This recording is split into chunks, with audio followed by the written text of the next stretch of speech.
People who get locked into a vision. All right, that's it, man. That's their drive. That's their passion. Critics don't matter. This don't matter. They're going to do whatever it fucking takes to be the best at what they do.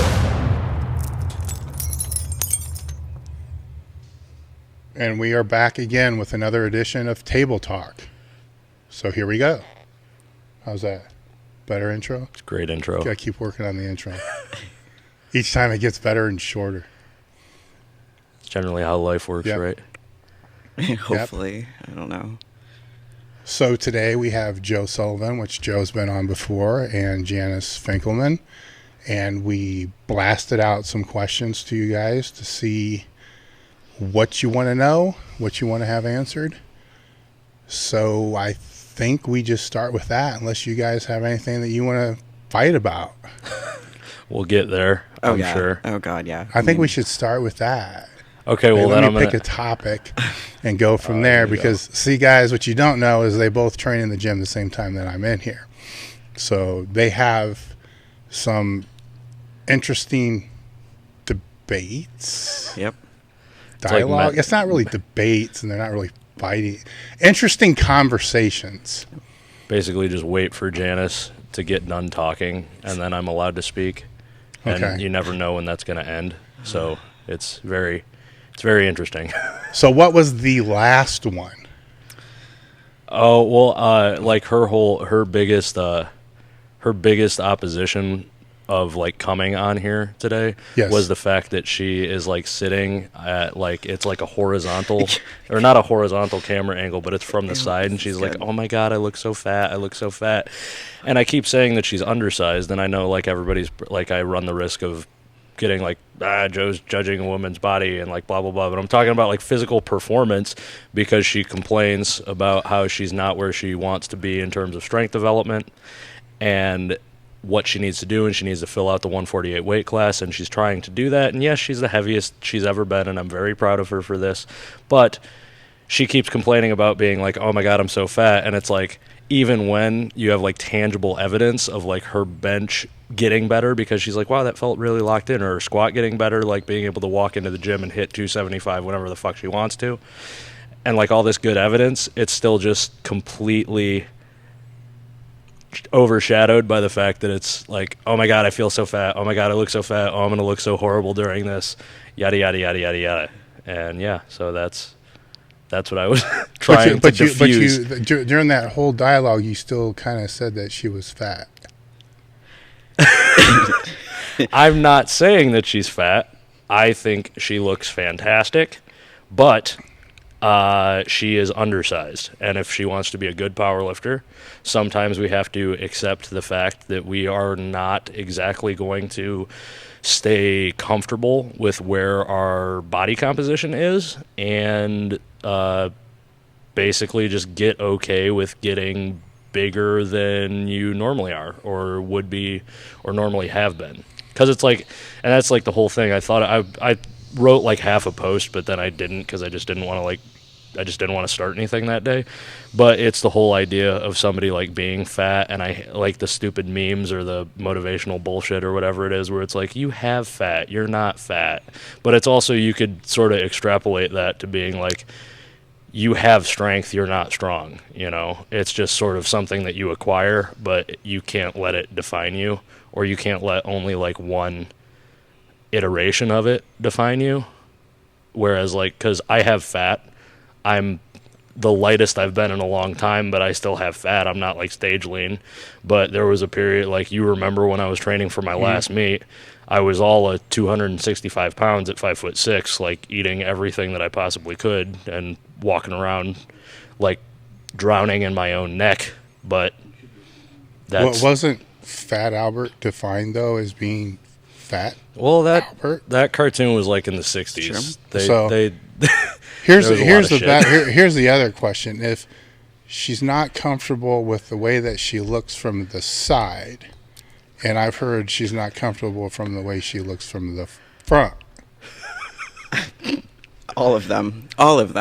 So Are we to conclude from that you're not comfortable from the other side? Yes, absolutely. I mean, it's just all Other than around. the back side, right? so like 360 Yes. uncomfortable? Yeah, absolutely. I mean, that's basically it. What if you were upside down? I mean, I think that would be like the worst. Actually, it might be okay. I don't think that's competition legal. Right. Although benching, I don't know. Kind of feel like that most of the time when I bench. I mean, actually, Joe and I really do talk very seriously and I would say supportively about this topic a lot.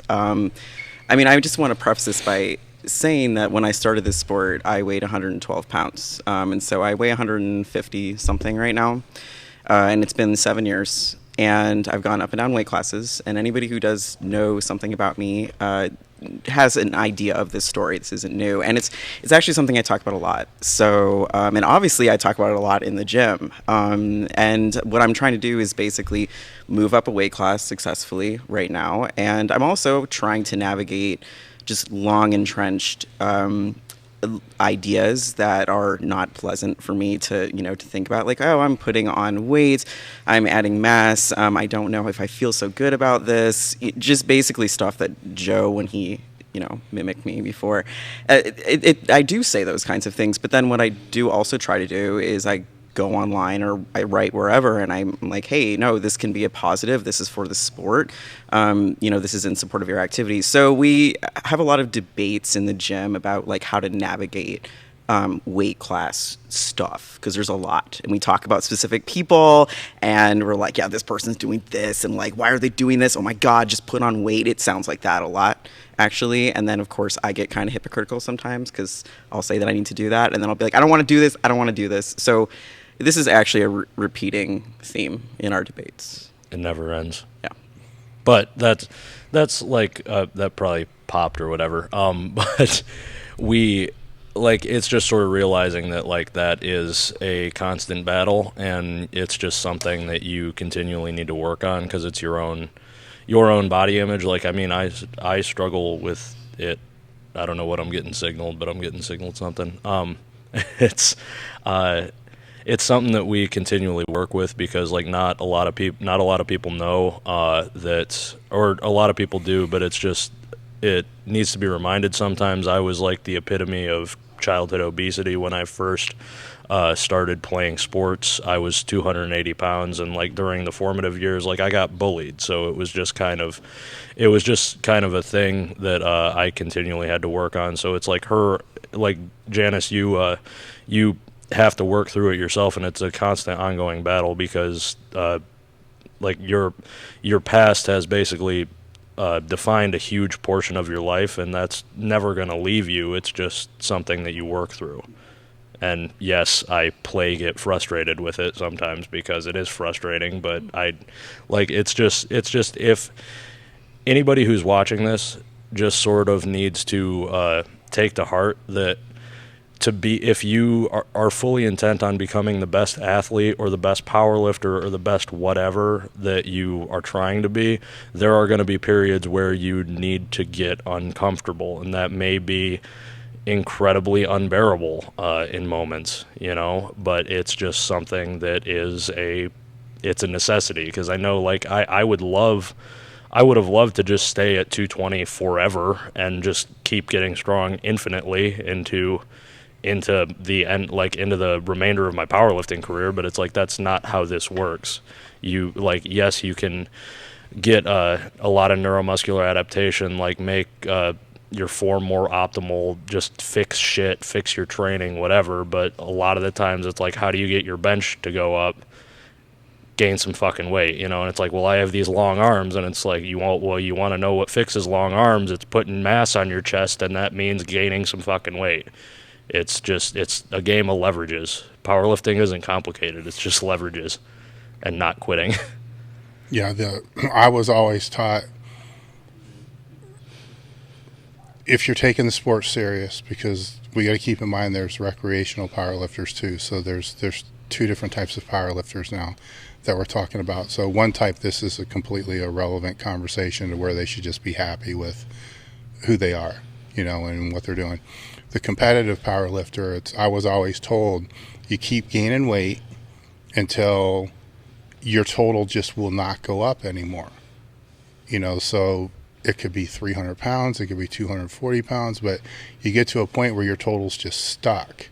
And when it's stuck and you've tried everything that you can try, then you go down 1 or 2 weight classes, and then that will be your most optimal weight class. Now, that's given the period that somebody's going to do this for 10 years, a long period of time. The people that have done that have usually had the greatest success. The people that fight the weight classes, they stay in a weight class, but then every year that they stay in that weight class, they put on a little bit more lean body mass, and then making that cut, goes from like a 10-pound cut that's, kind of easy to, a cut that's unbearable, because they keep putting on muscle, and you're still going to carry a degree of fat. So you, especially in your lower classes, you're going to be lean. Brian Schwab's a great example I can think of. 2 or 3 times he was the top of his weight class, making crazy cuts to go down, and then it was defeating the purpose of competing, because he's bombing out and fucking up, and he goes up a weight class, and then everything takes off. But he was always a little, and he would admit to this, he was always like 1 or 2 years a little too slow to do that because of the records and so forth, where, as you said, from a leverage standpoint, even somebody that's 6'5" can still have really good, short, compact leverages. They just need to weigh 480 pounds to do it. So. You answered literally what you just said. You wrote that in an AMA recently. I mean, I actually saved it on my phone because I was sitting there. I was like, Janis, you did the opposite of what you just said. During my career, I didn't intentionally really suppress my weight. It kind of stayed down, even though I crept up weight classes, but it stayed down more than it needed to. A lot of times because I just, throughout the 7 years of doing this, I've been in the sport, I just would deal with periods of depression. And if anything keeps my weight down, it's like when I get depressed. So what I've realized when I saw that question answer that you posted is I was like, I did this backward. I should have done what you said, which is to put on weight until your total stalls. And then, because then you would be maximizing your leverages. And so right now, here's somebody, you're looking at me, whoever's listening is watching this, I am telling you that I did something massively wrong. I know this. I pay for it every day I'm in the gym right now, where people ask me why I haven't competed in 2 years. One of the reasons, because there's a few, one of the reasons is because I do believe that I need to move up to 148 at least. I'm a little over 5'2", and I am too tall for 132. So I need to move up to 148, and I'm doing that, and I'm 7 years into doing this. So imagine if I had just freaking weighed, when I walked into the sport, I'd weighed 130, and then I crept up to, 150, 155, 160, and then I would be, I'd be in a totally different place right now. And what I did, just because of a variety of factors, is not that. But I can tell you from a physics standpoint, from just an athletic development standpoint, that is what I should have done. I know it now. And basically I'm trying to do it now, but now I'm trying to do it with some mileage on my body. I've got 2 major, I'd say, chronic injury things that I'm now dealing with, which, comes whatever weight class, or weight situation you're carrying. But maybe they wouldn't have been as bad if I had ate for recovery more earlier on in my stupid career doing this. So I spent a lot of time chastising myself for not doing the right thing earlier on. And I do consider myself to have been somewhat successful in this sport. And I'm saying that, okay? I have the balls to say, I screwed up. And so, hey, I'll try to, rectify it now, but it's going to take some time. So. Yeah, you learn from it and move up. The damage that you had, you wouldn't have had if you wouldn't have been trying to fight the weight class.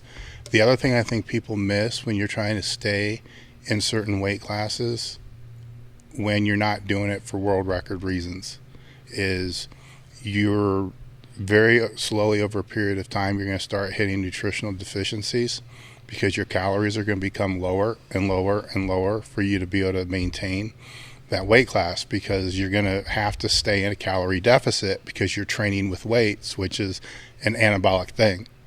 So your body was wanting to build and grow, and you're saying, fuck you, no, I'm not going to let you do that. I'm not going to feed you enough to do that. So then it has to take over from that standpoint.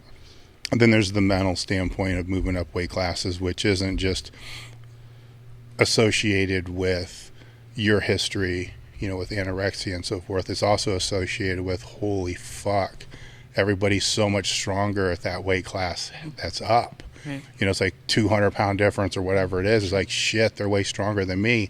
And it's like, you don't know that yet because you don't have those leverages yet. And you made a good point by saying your height. If you look at your height and what weight class you're in, and if you're like the tallest dude or the tallest girl in your weight class, there's probably a problem. You probably need to move up, unless you're just an awesome fucking deadlifter, super, super awesome deadlifter, and you don't have to worry about your bench traveling 8 miles to lock out, and you can still beat people from that standpoint. But with leverage changes also comes what lifts, become the better lifts. You've been up and down, so you know what I'm talking about. Sometimes a lighter deadlift is freaking amazing. Get heavier, it's like, fuck, my squat's awesome, but oh shit, what happened to my deadlift? Story of my life. Yeah, it's kind of like that's why I think you got to go up and then you got to come back down, because when you come back down, you're going to find not really the weight class, but you're going to find the perfect weight. To where all those things actually come together and you have a good pull and you have a good bench and it's right. And it may be some fucked up weight like 252, so it's like, but it's perfect for what you need.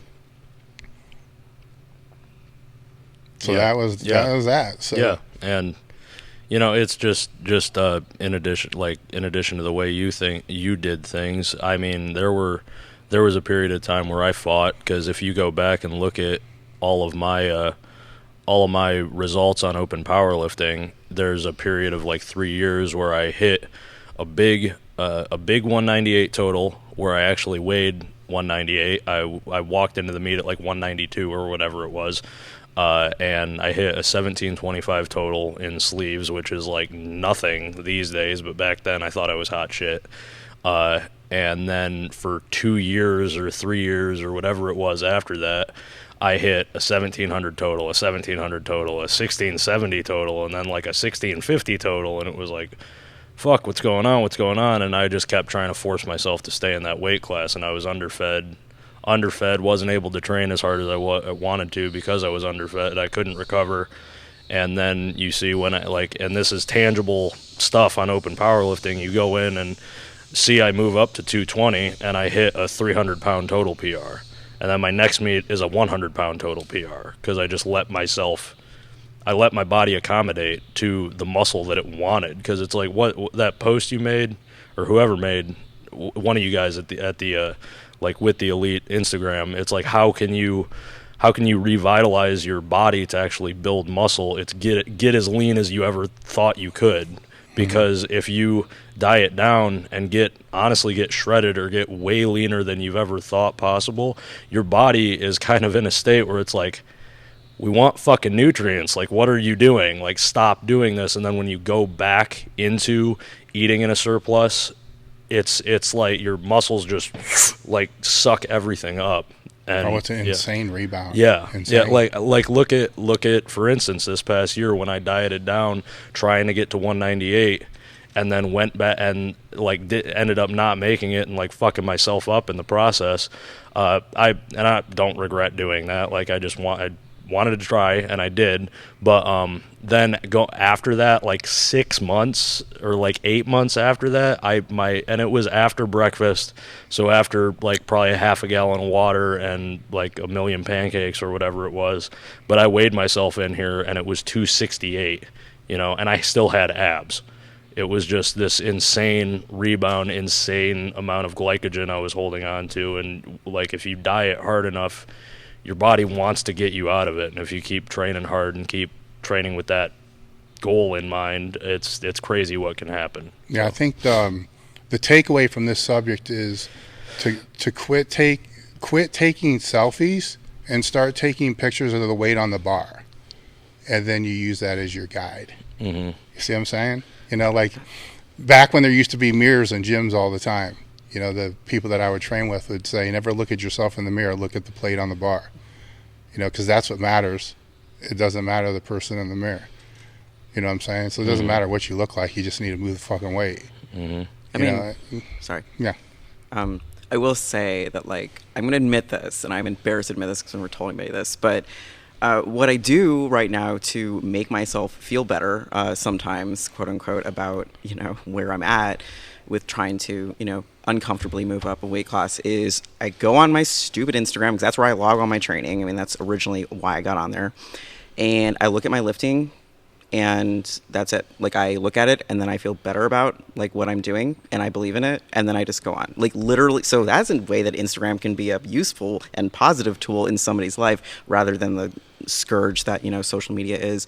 I go on there and like I look at my lifting. I mean, okay, yeah, it's my body doing the lifting, but I don't care because I'm like looking at the technique and I'm looking at like how the weight's moving, and I'm thinking about it in context of the rest of my training, and I'm like, this is what I believe in, and then I'm like, all right, well, I'm gonna do whatever the hell it takes to just do that, and then I go on. So I'm not looking at the bar, but using social media in a good way. Yeah. So you don't see that as a positive step forward, that you're looking at your technique instead of looking at your body? I do see it. I do, actually, honestly. Like, it's really cool to, I mean, I do feel somewhat liberated from some of the ways that I used to think, and I can recognize that. And knowing that I am liberated from some of the chains that I kept myself bound by, it helps me, because people reach out to me about this stuff all the time. And so I can talk to them, and just be like, because they're so, you can read it, in their messages, like they're so conflicted, or they're in a lot of pain over this stuff. I mean, it speaks to other things going on for them. And I'll just like respond to them, and I'm like, it sounds like this is something that's tearing you up a lot. And, and then, you just kind of dig and you see why they're so conflicted about, like, well, I want to put on weight, but like for the sport, but I don't want to look like this, blah, blah. And you just dig and dig and dig. And eventually you kind of help them get to where, like, what they really believe in, in terms of what they're doing. And a lot of times that helps them feel better, like redirect, like, what they're trying to do, and like, and their intentions towards it. It's just a really cool process. And I've had to go through it multiple times doing this sport, so it's easier for me to like help other people out with it. So I don't know. That's a thing I'm still working on. It's a process, but I'm trying myself. Next. Just waiting to see what the dead silence is going to bring out. Good. All right, we got a question. Yeah, do it. Yeah, let me pull it up right now. They're way off guard over there. Well, there was another one that was like one of the questions, because I looked at a couple of them before getting on here. One that I was like, we could just spend the entire hour on. It was like, I can't remember exactly what it is, but it's what is one thing that the other one, like referring to you and I, what is one thing the other one does that annoys the shit out of you? Okay, yeah, we can do that just real quick. That's fine before we get to something real. Do you have something? You go first. Okay, all right. So something that Joe does. I don't know whose that was, but something that Joe does in the gym that annoys the hell out of me. That I'm gonna regret this, but like sometimes I will be setting up and he will be over there singing. Like, he'll be singing, and I'm like, I don't know what it is about, like, you can do that anytime, but if I'm actually gonna lift and you're singing and I can hear you, I can't. I'm like, shut the fuck up. Shut up. Like, what are you doing? I'm so sensitive to it. So that's my thing. Okay. Yeah. Well, see, then there's one thing that Janis does that annoys me. She isn't upfront about shit. She, like, because I know if you wouldn't have said that now, you were just gonna like sit there and like think about it, and then like 6 weeks from now I'd be in here just being like rocking the fuck out, and she's like, shut the fuck up, and then I'd be like, what the fuck just happened? Yeah. Why is she mad? Now shouldn't you do it more frequently though? Yeah. Do it. Here's desensitize me to it. It's fine. Yeah. Go for it. I know what you're getting at. You're like, nothing bothers you guys. I was setting up for deadlifting last week, and he's freaking over here like singing, and I'm like, well, I remember that like 2 years ago or whatever, I was setting up for like an 805 squat, and I got my fucking knees wrapped, and you did the thing where you're just like, oh, the bar's misloaded, hold on, and I'm like, fuck, and then you're like, oh wait, no, it's fine, come on, and I'm like, what the fuck was that? I got so pissed. I got so mad. Shouldn't matter. Because you do that shit. Shouldn't matter. Dave does. Yep, you're right. So I'm gonna desensitize. Just go for it. I have to deadlift today. Let's freaking go. Sing the whole time. Bring it. Okay. Yeah. All right, I think we need a real question. That was Yeah. Let's talk about real things. All right, this one was directed towards Janis, but I think you guys can all answer it. It was what made you want to start lifting, and kind of how did that come to be? Okay. I was anorexic, and so I would just like run a lot, and I got injured all the time because I had no muscle to support that.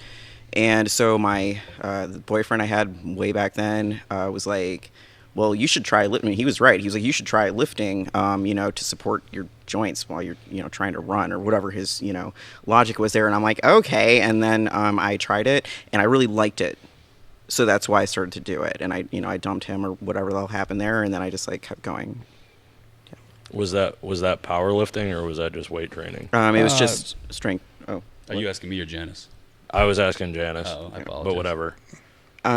It was not, no, I didn't get into powerlifting until like roughly 2 years later. So I just kind of was self-guided. I got rid of him and then I was just self-guided for about 2 years and I didn't touch a barbell barely because I knew I didn't know enough to touch a barbell. That was like one of the only smart things that I did during that period.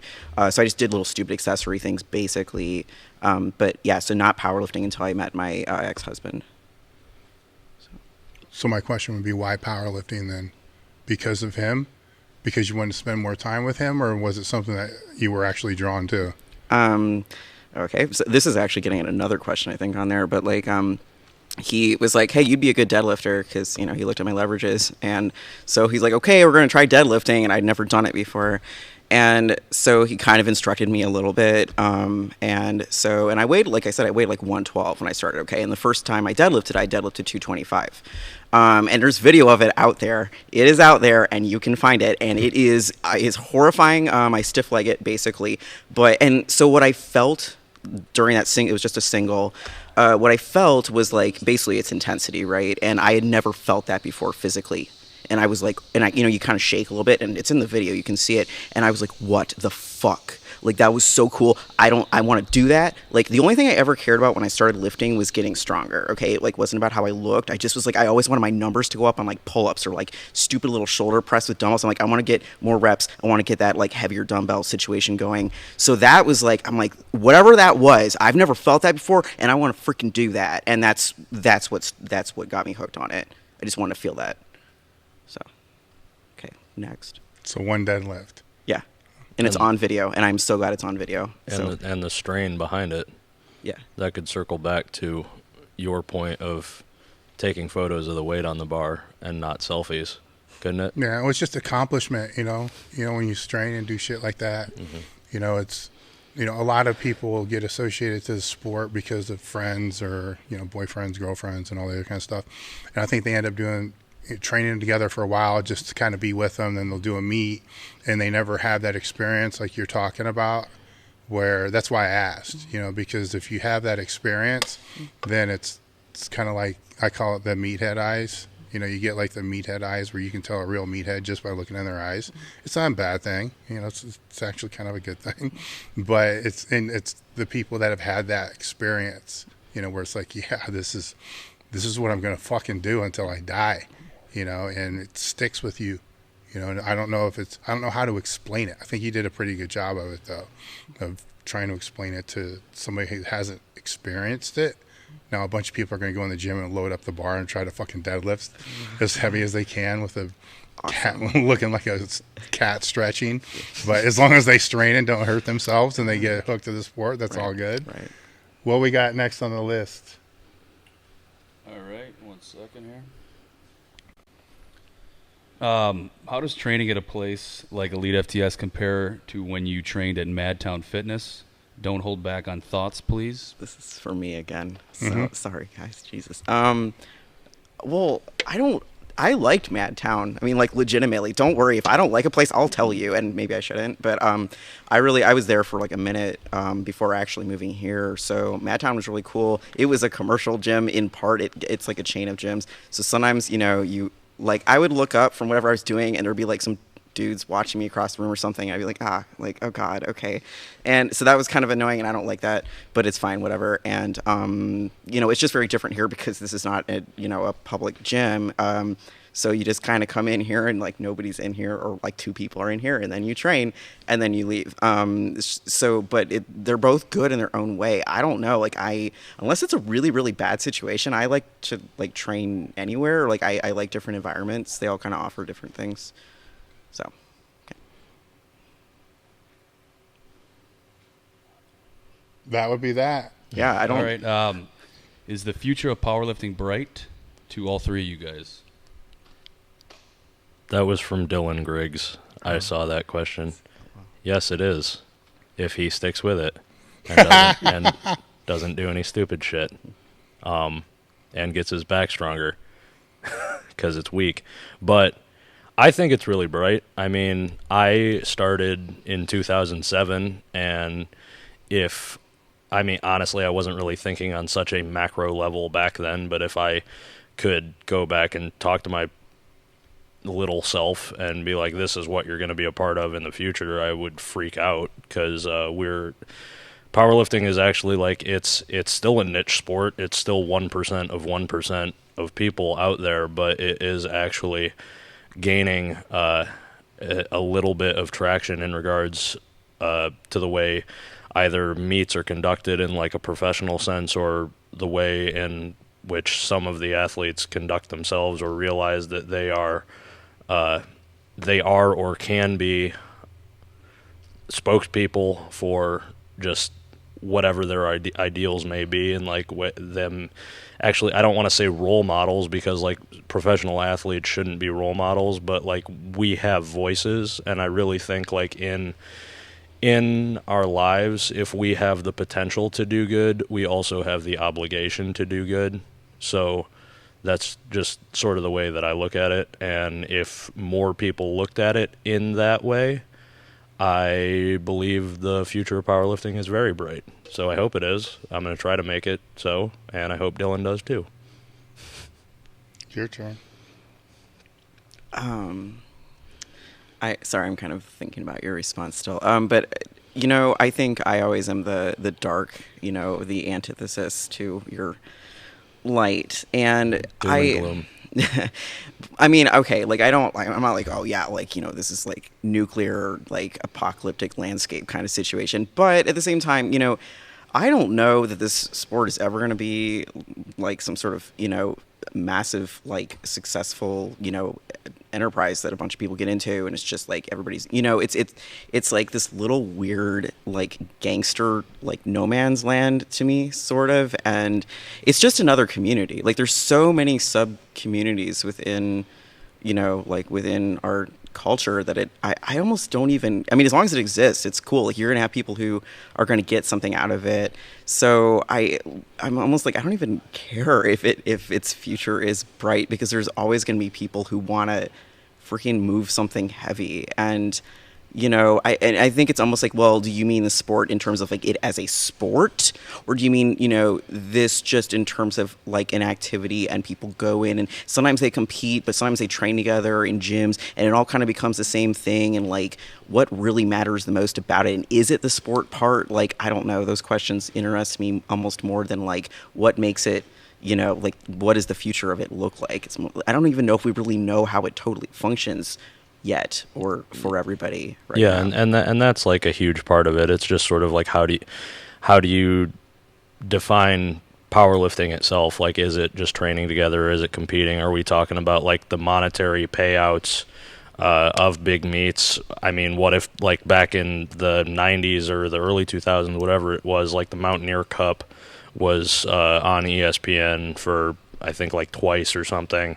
You know, it's like, is that what we're talking about? Like, is that what we mean when we say bright? Does it like a larger platform, or is it just sort of, I don't remember what you said, but it just reminded me of the old story of like the starfish story. It's like, basically kid is like there's like 1,000 starfish on a beach, and this kid is like throwing them back one by one, and he knows he's never going to be able to throw all of them back. And then this old guy is like, why are you doing that? Like, that doesn't make sense. You're not gonna do anything by doing that. And he's like, well, I changed the world for that one, or whatever. So it's like, it's just realizing like, if powerlifting helps one person in terms of like getting out of addiction, or just having a better day, or giving them something to work towards, or giving them something to channel like this competitive drive into, and like want to win meets and break world records and be the best in their respective weight class, then yeah, the future of powerlifting is bright. I don't really think it depends on whether or not that means it's the sport or just the activity in general. I think like the activity in general is more important, and everything else will follow. It doesn't really matter if it does or not. If I was to look at the history being in the sport, 35 years now, whatever it is, I would say currently, I mean, if you're talking the future is bright and you're speaking about the sport of powerlifting as far as competitive powerlifting, not recreational powerlifting, but it still kind of ties in. You know, golf is golf. You got pro golf players, then you got people that golf at the local golf club. Well, now we kind of have that with powerlifting. I think that we've gone through our we're in an adolescent age in the sport. We're still not at a mature age yet. So we've gone through the infancy age, you know, the 60s, the 70s, the 80s, the 90s, and so forth. And now we're kind of in this weird adolescent. It's the only way I really know how to explain it, like a teenage years, where, you know, things are kind of really fucked up, kind of not fucked, just like teenagers are kind of fucked up, you know, but there's enough people that are doing it for the right reasons that, you know, it will eventually get mature. Now, what that mature sport is going to look like is going to be dependent upon the people who inherit the sport after you guys are done, because you're still competing, right? So I came into a sport that I inherited from people like Kazmaier and those people, you know, so they left, you know, that sport for me, you know. Then during the time period that I was in the sport through the 80s, 90s, and 2000s, you know, we left what you guys inherited, you know, and now it's up to you to be able to leave, you know, something for the next generation to inherit. And through each one of these phases, it's gotten a little better. You know, some things have gotten better, some things have gotten worse. The numbers have gotten bigger. All right, so key indicators when you're dealing with anything are obviously going to be size, you know, numbers. So the number of lifters are bigger. The number of federations are actually going down a little bit, so it's getting a little bit more under control. You know, where at one point in time it was 300 or something ridiculous like that. It's still, like I said, it's still adolescent, you know, so you're still dealing with you guys trying to figure out what meets are the most competitive meets, what meets you're supposed to go to, you know, that kind of stuff. That will all mature itself out over a period of time. You know, the things that are going to always be of controversy, squat depth, you know, shit like that, that's never going to go away. That's always going to be a part of the sport, even if I'm sure they do, if they had the technology to call every squat depth perfect, which the technology, I'm certain, is there, it won't be implemented, because you still want to have some type of controversy associated with the sport, because you got to have something to talk about. It's a boring fucking sport.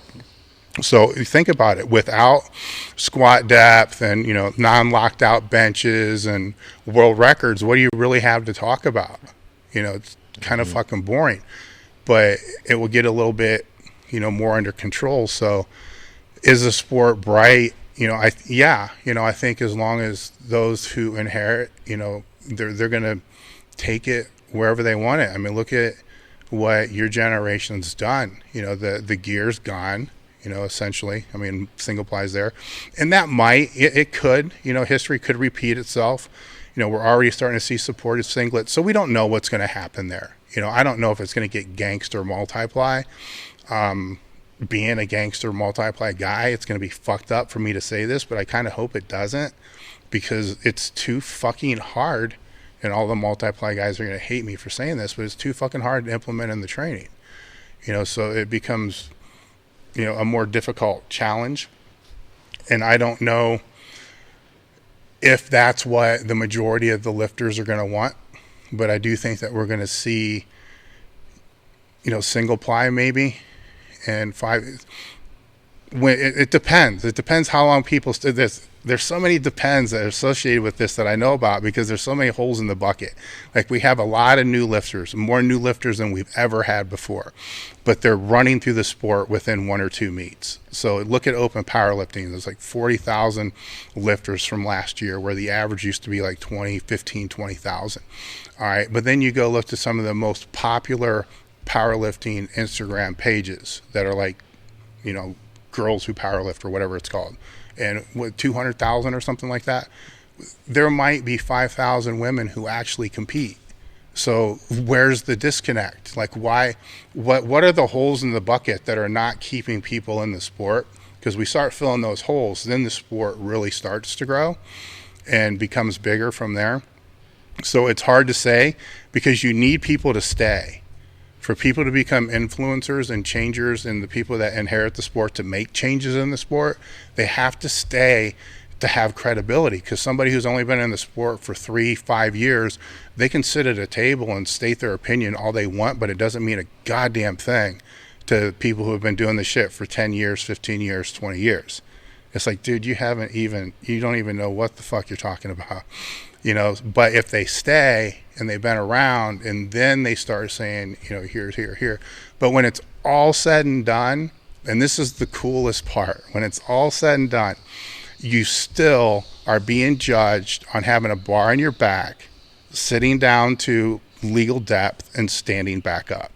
Okay, that was how it was written in the 60s or 50s, and that's how it's still written today, and that's still how it's done. You still lay on your back, bring a bar to your chest, and press it back up. You still pick a fucking barbell up. So, yes, the bars have changed.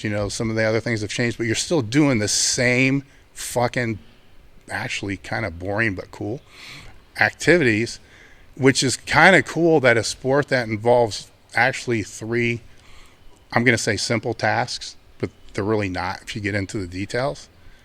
It's been around as long as it has. Yep. It's really, if you think about that, it's really fucking pretty.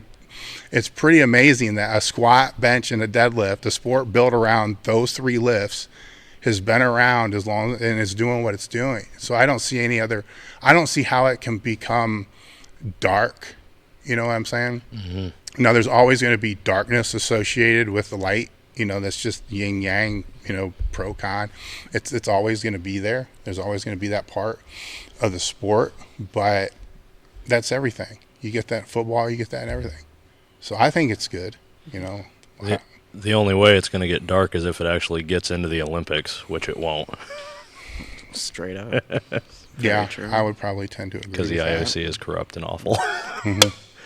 Yeah.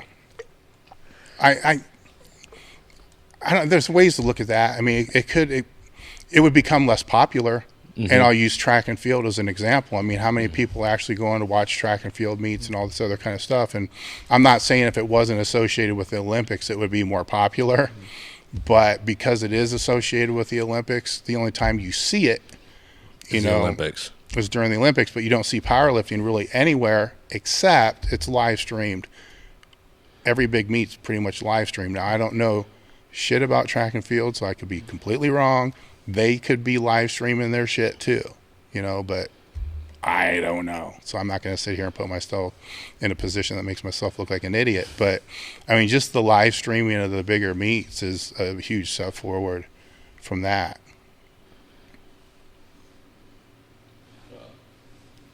Got another question here, guys. How important are specialty bars to an intermediate lifter?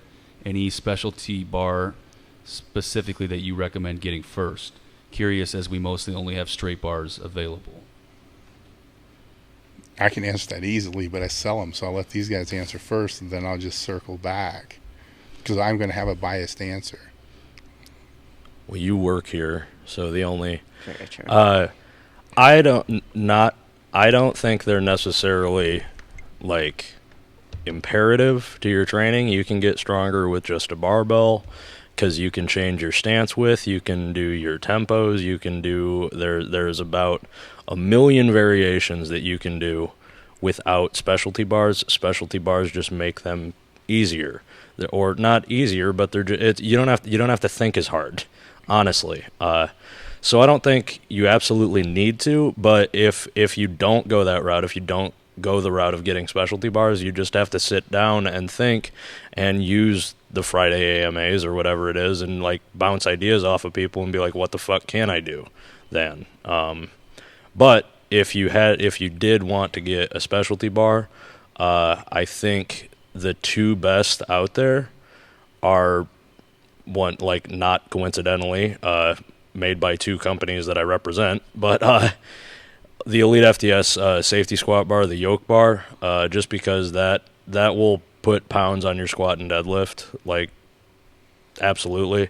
And the Duffalo bar from Kabuki Strength, because that's a pressing bar with variation for pressing, and you can also do squats with it to arguably help shoulder health and whatnot, and you can do the same thing with the safety squat bar. It's like those are really, really versatile, and you can get a lot of mileage out of them. I have the same safety squat bar that I've owned since I bought it for myself in college in 2012, I think.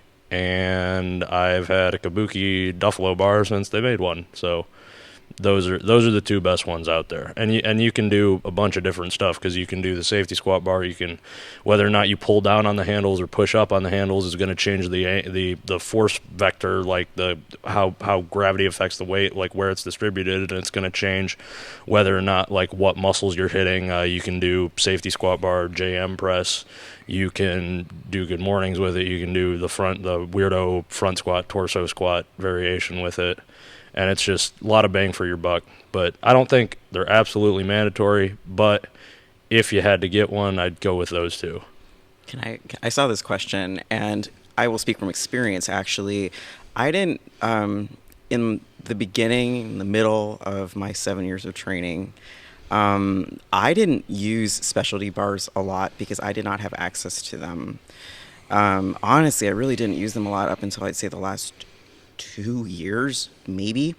And I am saying that's a bad thing. Like, I think the question was, is it necessary for your training, or is it really important? I mean, no, but, like, man, the longevity is a big freaking deal in this sport. And it's probably one of the reasons that, like, some people get out of this sport is because they can't hang mentally or they can't hang physically. So, like, if longevity is important and you want to save wear and tear on your joints, doing the same movement with the same kinds of loading and the same positioning, because there is only so many options with a straight bar. I'm sorry. Like, and hey, I reverse grip, okay? And I'm still going to tell you that on bench. I wish to God that I had a little more access / like had some idea about, like, variation of different types of bars earlier in my training. It might have saved me some of what I now deal with in terms of chronic injury. So, like, 100%, if you have access to them, if you can get your hands on them, freaking do it. Like, that's what I would say to that. I'll echo your statement that even the smallest changes that Joe was talking about, just changing your grip can change the way that an exercise is going to work the joint in the joint capsule and the wear and tear. The bigger the change that stays within specificity, the better it is for the restoration and recovery of the joints, like Janis was speaking about. And so I know had I had more specialty bars, because I had 0 specialty bars till I got to Westside in the 90s. And then at that point, it was pretty much just a safety squat bar. I don't even think the cambered bar was there at the time.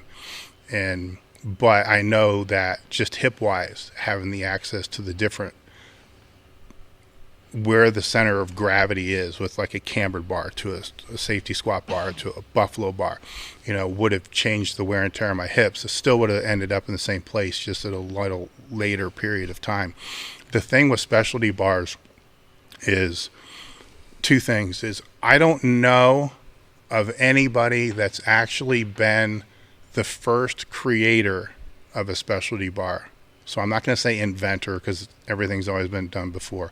But the first person to actually change it or modify it from whatever it was, like the American press bar came out of a log press bar. So the log press bar didn't make sense to me because it was too wide. So it moved around too much in your hands. So I said, let's bring this down to a dumbbell width so I can actually use it to bench. Maybe it won't fuck my shoulders up. And then we kind of did that. Almost every specialty bar I've ever seen created was created by somebody that was fucked up trying to find a way to do an exercise. You know, so they're like, fuck, I can't do this exercise. Like, I can't reverse grip anymore. So I'm like, fuck, let's make a specialty bar that's made to be able to do reverse grips. I don't care if we don't even sell one. I got one for me. You know, that's why we have, 285 bars in this stupid gym. Because, well, shit, there's one for me. So the joint part of that there. But the reason why they are all created is nobody's going to make a lot of money on specialty bars. So it's not like there's some people sitting around a corporate table like, okay, we need to come up with this specialty bar that's just going to sell all kinds of, become millionaires. It's some dude who fucking can't do a good morning anymore. And he's like, damn, how can I do a fucking good morning? And then he's like, figures out, let's take a barbell and bend it really big so my hands are by my sides and then I can bend over. And so the other thing with the specialty bars, and there's still like weird ones that will pop up every now and again, like somebody makes it out of their garage. And granted, keep in mind, these people usually don't have liability insurance. So if you get hurt with it, it's all on you. If you own a club, it's your ass. But usually if it's a really cool bar, what I tell people is fucking buy it, because the chances of it being around a year or two from now are slim to none. I know that for a fact because I can walk you through the gym and point out about 50 bars you can no longer get. And they're not bars that we made. It was just like, wow, this is a cool fucking bar. I better get this because I know in 2 years they're going to be out of business and nobody's going to have it anymore. So that's just kind of my sales pitch. It's not really even for our stuff because our stuff will stay around a little bit longer than what some of the other ones will that come out. But the safety squat bar, I think is a necessity for everybody because it rests your shoulders, it rests your arms, then after that, some kind of neutral grip bar. But all right, I got an interesting one here. It's this guy said, I'm bulking and my goal weight is 400. I'm currently 262 up from 244. Would you recommend gaining 20 to 30 at a time and stay at that weight for a few months to let my body acclimate to it, or just steadily bulk? Are you fucking serious? I read it right. Dave's really at a loss now. Okay. Assuming that you're not fucking with us, which I have to believe that you're fucking with us. You're either 7 foot tall. Yeah, I want to know. I hope so. Yes. I would work on, what's he weigh right now? His username is Shaquille O'Neal. No, I'm kidding. Yeah, okay. Yeah, what's he weigh right now? 262. 262. Up from 244. All right, go to the 75s, dude. Just hold it there. Do a few meets and see what happens. Instead of you got to do a meet. If you're going to move up weight classes, you should hit at least one meet in each weight class as you move up. Otherwise, you have no real marker to know where your best leverages are. Because, like I said earlier, you're going to end up coming back down. So if you can get some pretty decent markers on the way up and take this, I'm not a big fan of training logs, but I am a big fan of stuff like this.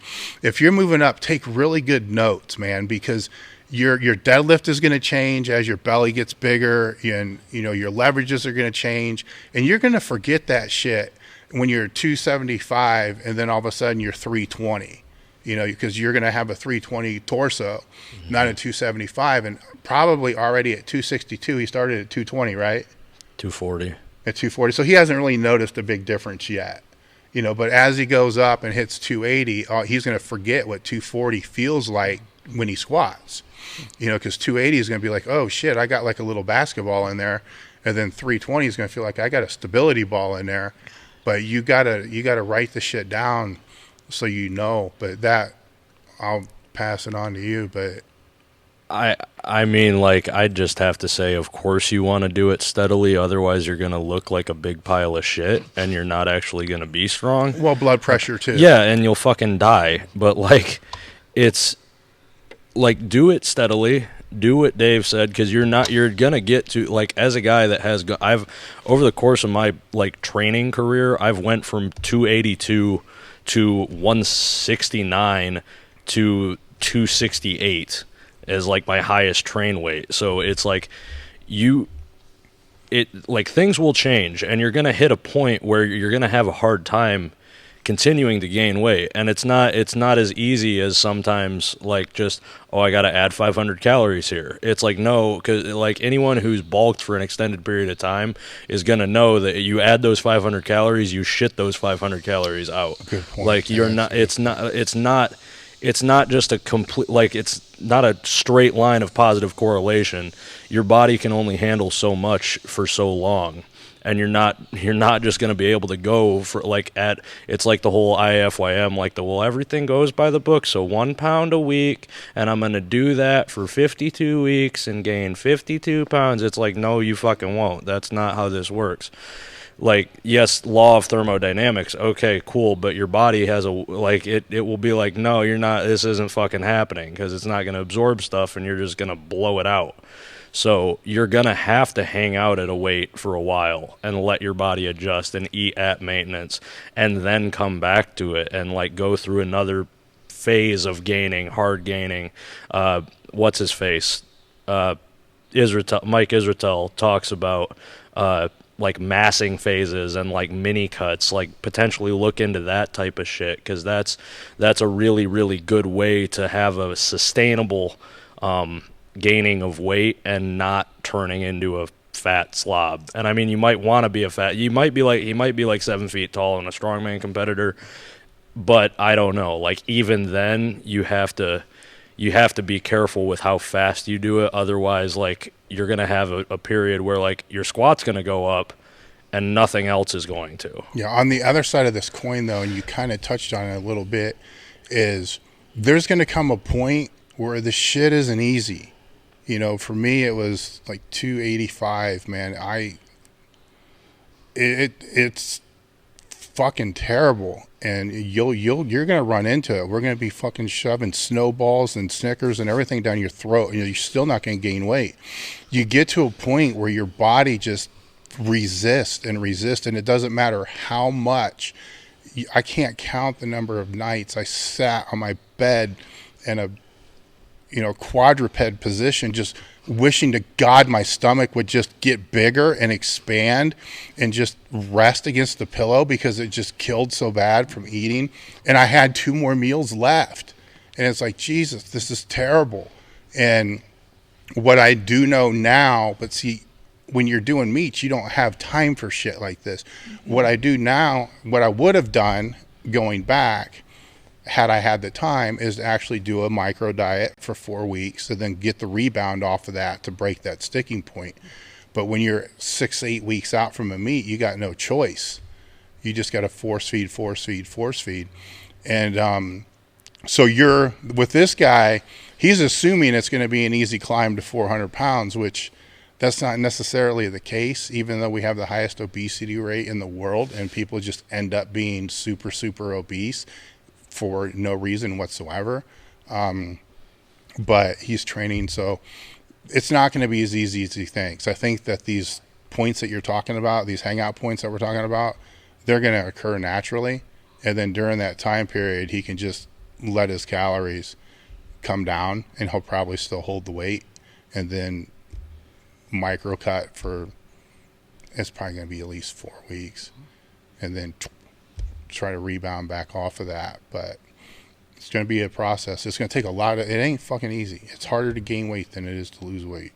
That goes back to what you were saying about naturally just training and letting your body weight go up until your total stalls. Because I always say to anybody that I take on as a client, or anybody that I train with or whatever, it's harder to gain muscle than it is to lose fat. Lose fat, you just don't, like, it's easy to not fucking eat, especially after you've been force feeding.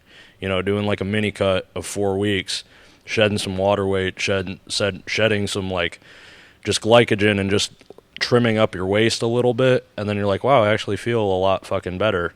That's just a month. Like, after 12 weeks or however long of force feeding and like putting just unimaginable amounts of food in a mixing bowl and just sitting there watching Netflix trying to shove it down your throat. Like it's a nice break, you know, Yeah. and those will come naturally to them. Here's my rant about fucking lean body mass. Take a non-natty bodybuilder at the amateur level, willing to do anything to put fucking muscle on, right? These guys are eating in a calorie surplus every fucking day. They're taking everything in the world, fucking IGF, growth hormone, fucking peptides, drugs out. They're taking everything in the fucking world to be able to add lean body mass, right? And they're not missing training. They're fucking resting. They're doing everything they're supposed to do. In a really good year, 12 to 15 pounds of lean body mass is a really good year. And we get these fucks that will tell us, hey, yeah, I lost 10 pounds of fat and put on 20 pounds of muscle. I'm like, you're a lying motherfucker. You don't know how to measure body fat. Mm-hmm. You know, it takes longer, you know, than people think. Now, if you put on 30 pounds of fat, you might be able to put on 15, 20 pounds of muscle. But even that is kind of unlikely because muscle doesn't build like that unless you're a fucking teenager going through, you know, a growth spurt. Mm-hmm. I mean, that's why, you know, the obesity rate is crazy. And people are like, yeah, man, it's so easy to put on weight. And it's like, what kind of mass are we talking about? Like, how easy is it to put on lean mass? It's not. No. You know, and for women especially, you know, women, we all know this, like, they're terrified of it, right? And then you're like, don't worry, you're not going to look like, you know, me very easily for various reasons. And I mean, but partially because it is that much harder for you, regardless of like all kinds of things, to put on lean mass. Don't worry. Like, in fact, what's going to happen is there's going to be a point where you love lifting a lot and you want your bench to go up, and I'll look at you and I'll be like, yeah, the reason it's not is because you have no upper body mass and you are going to have to put on weight. And then, you know, and it's just like, that's how this works. It's like, yeah, me too. That's fine. I'm doing it. Actually, what I will tell you, to go back a little bit, I did just do this thing where I ran kind of like a mini cut. And then I'm like, okay, well, you know, here we go. And I dropped some weight, and then, like, you know, I was like, all right, we're, you know, going to go forward again. And right now I almost feel, you know, so I track this stuff because it's just like, that's what I do. I have data going back years, actually. And right now, like, my body is like, it's like, yes, please. And it's like, I'm fighting because, you know, this is my psychological crap. I'm like fighting how much my body wants to put on pounds right now. Like, if I went where I could with it, it'd probably be scary because it's just like, that's what I've noticed recently, and it's buying right. I'm literally a little science experiment for what we're talking about because I just did that. So we'll see. But, so it works. Yeah. What we got next on the agenda? All right. For beginner powerlifters, less than a year of powerlifting, what is your best advice for them for long-term success and sustainability?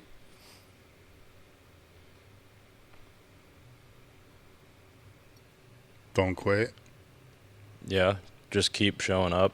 That was one of the biggest things that I told Beefy, Nate, the new guy that's been coming out here. I just said, you know, just keep showing up. That's all you got to do. And leave.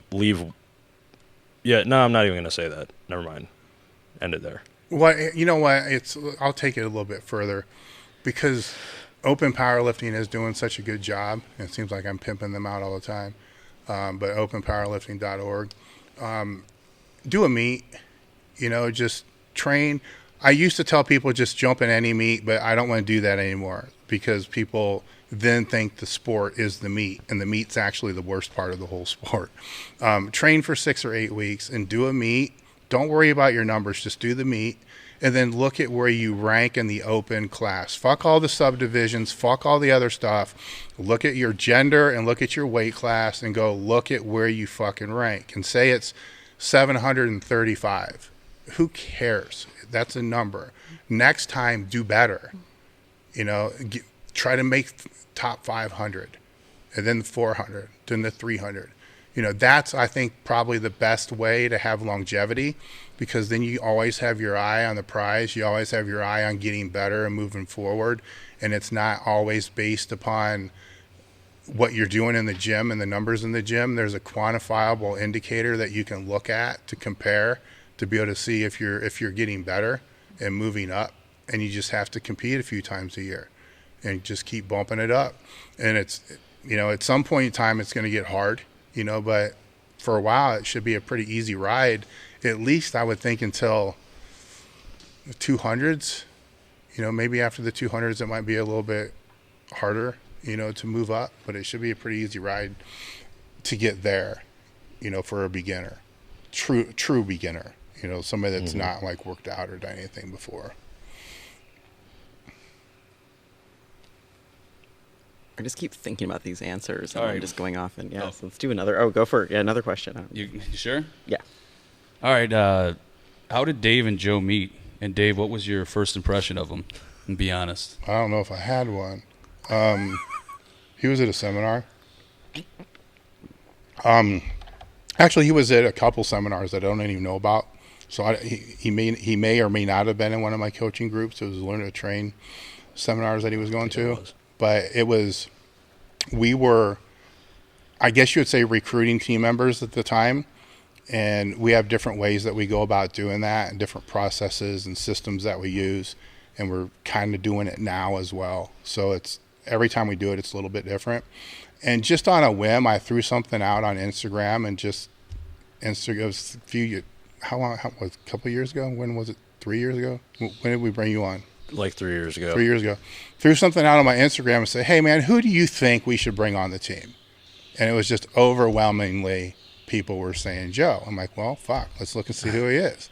And so we look and we see, and it's a pretty good deal. Then like, who knows Joe? And it's, well, Zach Gallman. Like, he lives with him. Zach, what do you think of Joe? He'd be a good dude.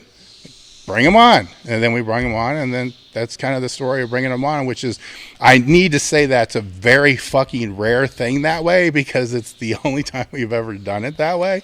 But it worked out really, really well. But we still vetted and looked at competitive history and did all the due diligence that we typically do, with that. But that's kind of how we met. Then you came out and trained.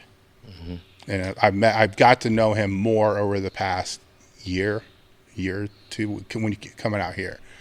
And then I started to realize that he actually knows training, more so than what most people his age would, which is a testament to him, a testament to his skill set and his abilities, as a coach. And not only as a coach, as somebody who's always trying to learn and to become better. I don't see that in a lot of people that are his age, unfortunately. I wish I did, but I don't. And so he'd be a good example for them to kind of emulate, to be able to see, because he's working hard to be able to obtain that knowledge and speaking to a lot of different people. So that's something that people in his generation should try to emulate. Don't try to emulate the way he's doing Romanian deadlifts or pause deadlifts or stiff leg deadlifts. Emulate the way that he's navigating the path that he's moving up and towards at this point in time.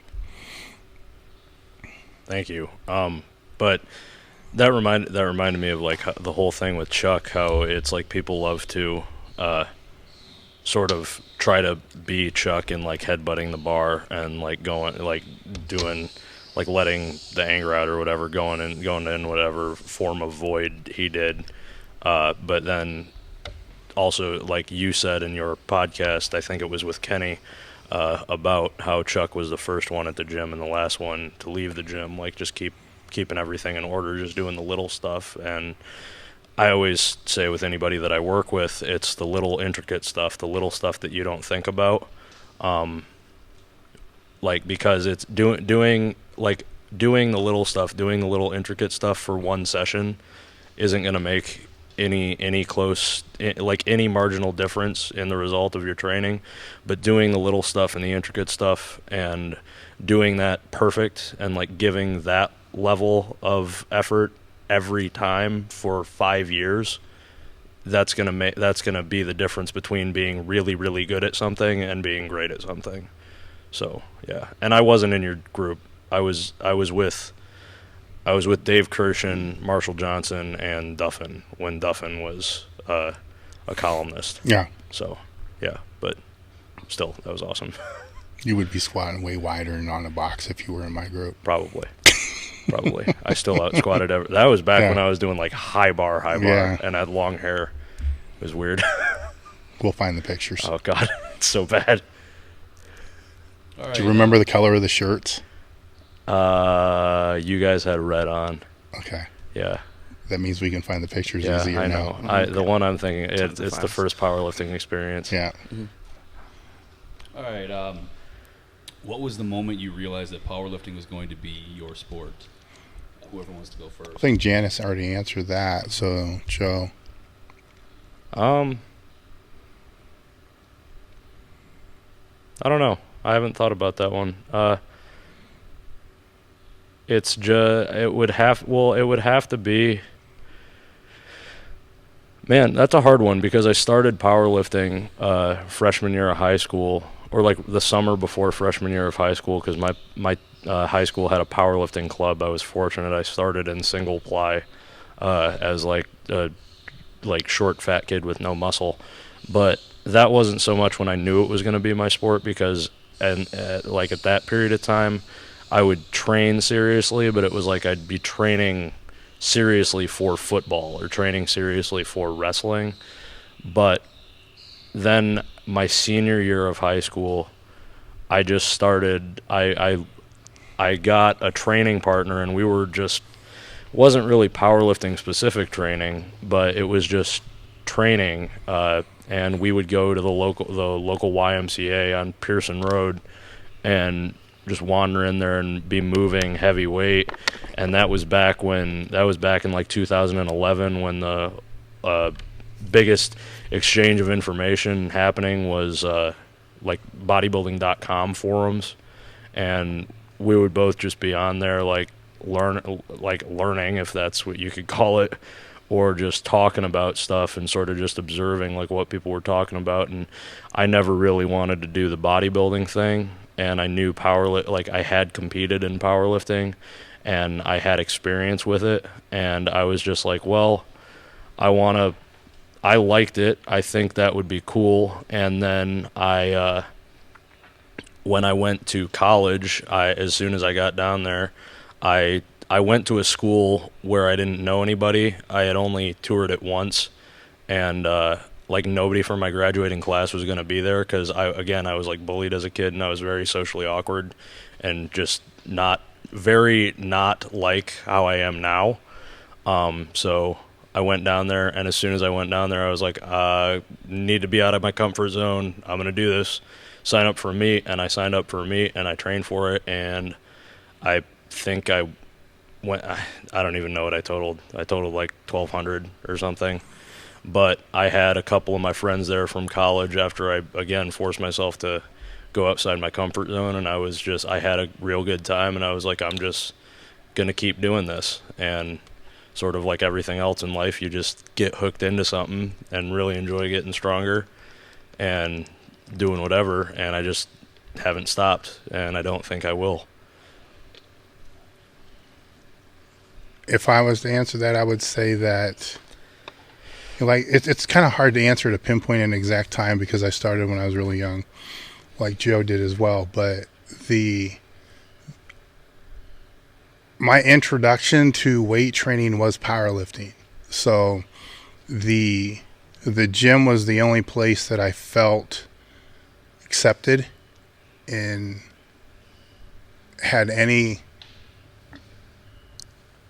what's the word I'm searching for? Had any sense of ability, control, and I guess purpose. Maybe it was the only place that I felt comfortable.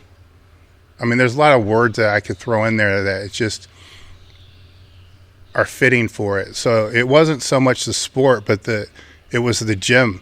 But the gym was the sport, so it was kind of intertwined, because it was connected that way with where I was at, the way that the training was set up, and because it was a powerlifting gym. And so a lot of my issues that I was dealing with all went away You know, and when I was in the gym, it's like nobody knew any of the other issues. They didn't know any other shit I was dealing with. It was just, it was my place to shine, and I was good at it, which was the other side of the whole thing. It was like, wow, this is something that I'm good at. And then in turn made me good at other things. But it wasn't until I got into college and a couple of roommates talked me into doing a few bodybuilding shows, which was a course of 2.5 years or so. And during the time of doing those shows and then competing and being done with bodybuilding and realizing that bodybuilding most definitely wasn't my sport. I like the training. I have respect for the sport. So this is not bashing on bodybuilding. It's just the end result's just not my game. That's when I realized how much I took for granted the sport of powerlifting when I was doing it, and how good I actually was at the age that I was. And I almost wish I could go back and not do the bodybuilding, but if I would change that out, then I wouldn't have the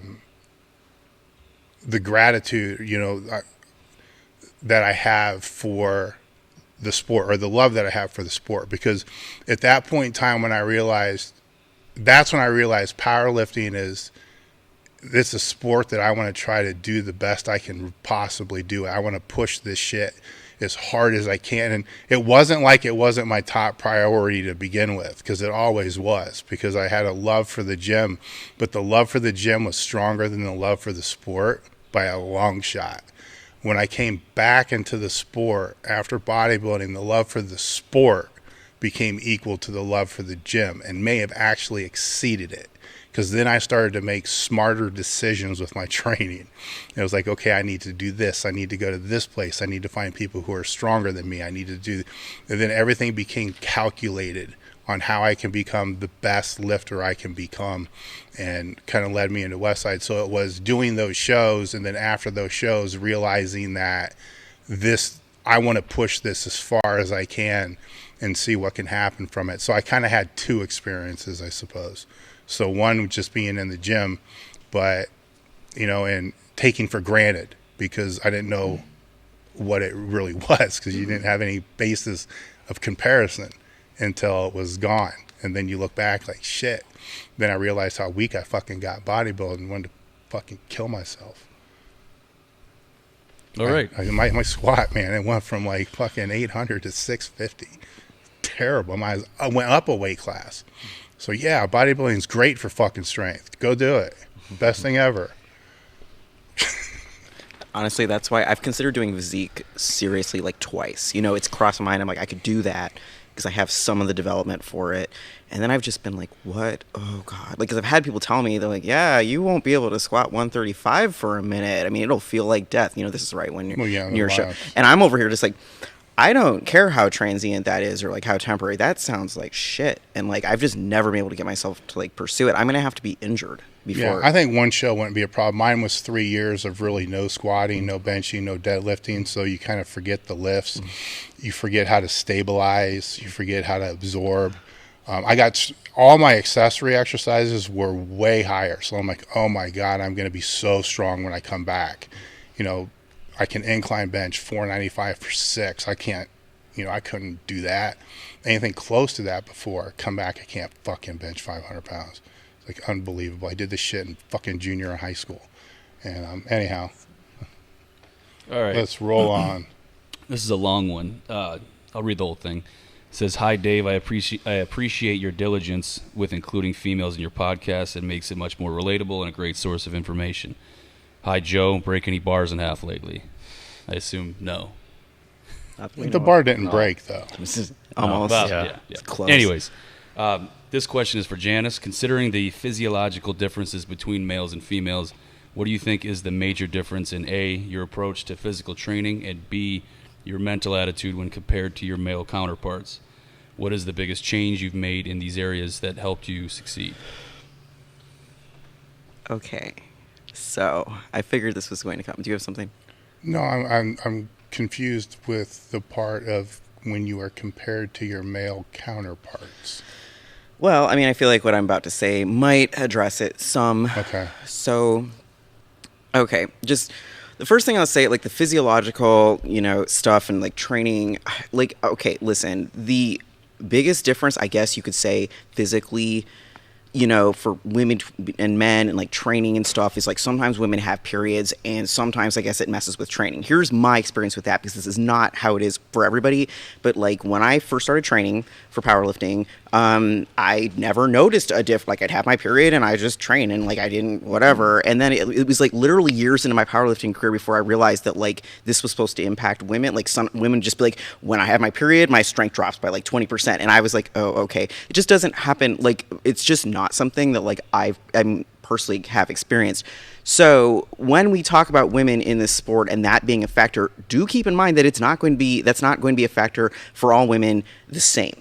Okay, so but it can be, because I have trained women and I've like watched some chick squatting like 150 and she squatted for a set of 6 easily, and then like we are a month later and she's working 150 and she can barely squat. I'm like, what the hell is going on with you today? And then she tells me like, oh, I have my period right now, and I'm like, oh, okay, well, so here's a tip on that. Like that sucks, and if it really impacts you, like you may have to adjust your training around that, okay?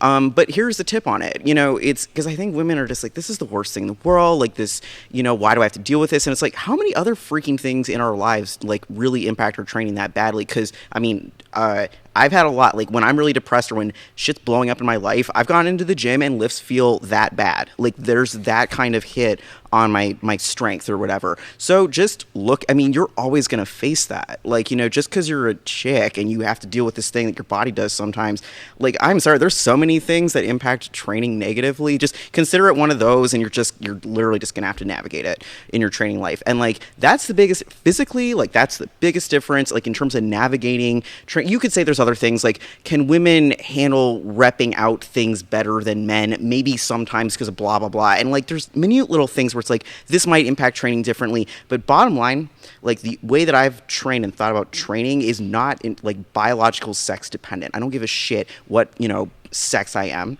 I train like anybody else. I do not like, okay, I'm going to go ahead and schedule, think about my programming and like, I'm a girl, so I better think about this differently. What the hell? I really wish we would get past that. It's not really that productive in my opinion. And once again, I mean, I feel like I'm going to say stuff that's going to like piss people off a little bit in answering this right now the way that I am. But like, that is how I have approached my lifting career the whole damn time I have done this, which is I go into the gym and I don't freaking care what I am. I don't care if I'm a man or a woman. It does not matter. Like, physically, like, culturally, it doesn't matter. Thank God there is one space where it doesn't matter. Physically, like, gender-wise, whatever.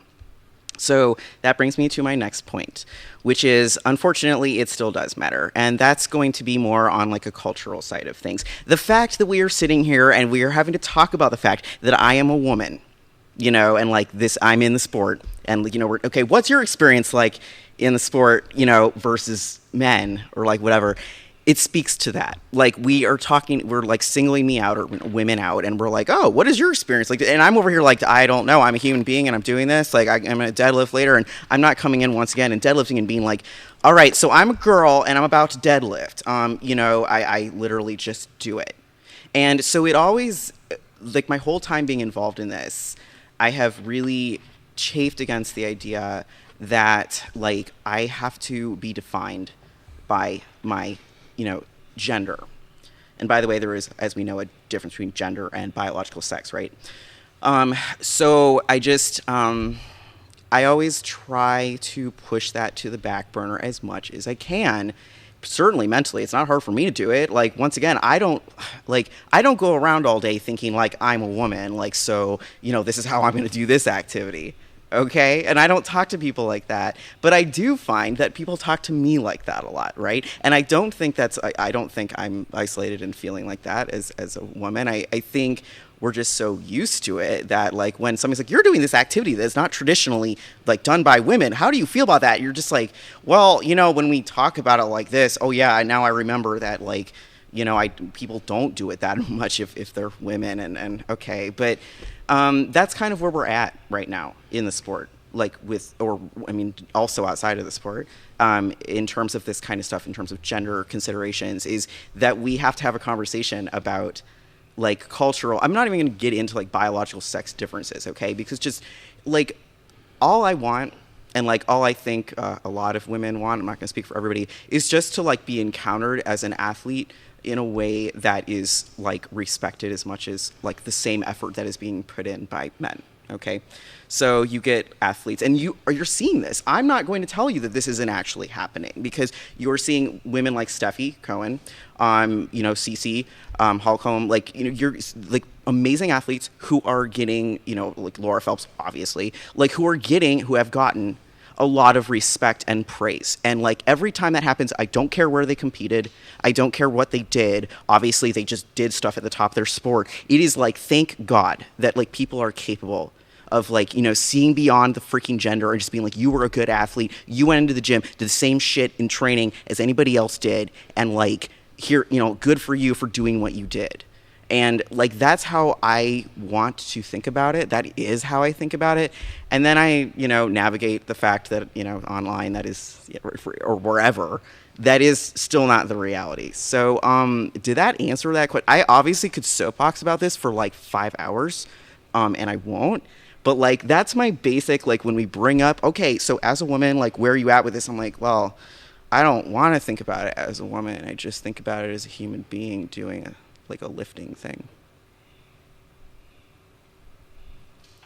Well, it makes sense from the takeaway standpoint of just looking at athletes as athletes, right? Because the one thing that you said that resonated that people shouldn't miss, I mean, there's a lot of points in there they shouldn't miss, but the one thing is you still have to regulate your training based upon how you feel that day. Yep. So Joe has to do the same thing. Yep.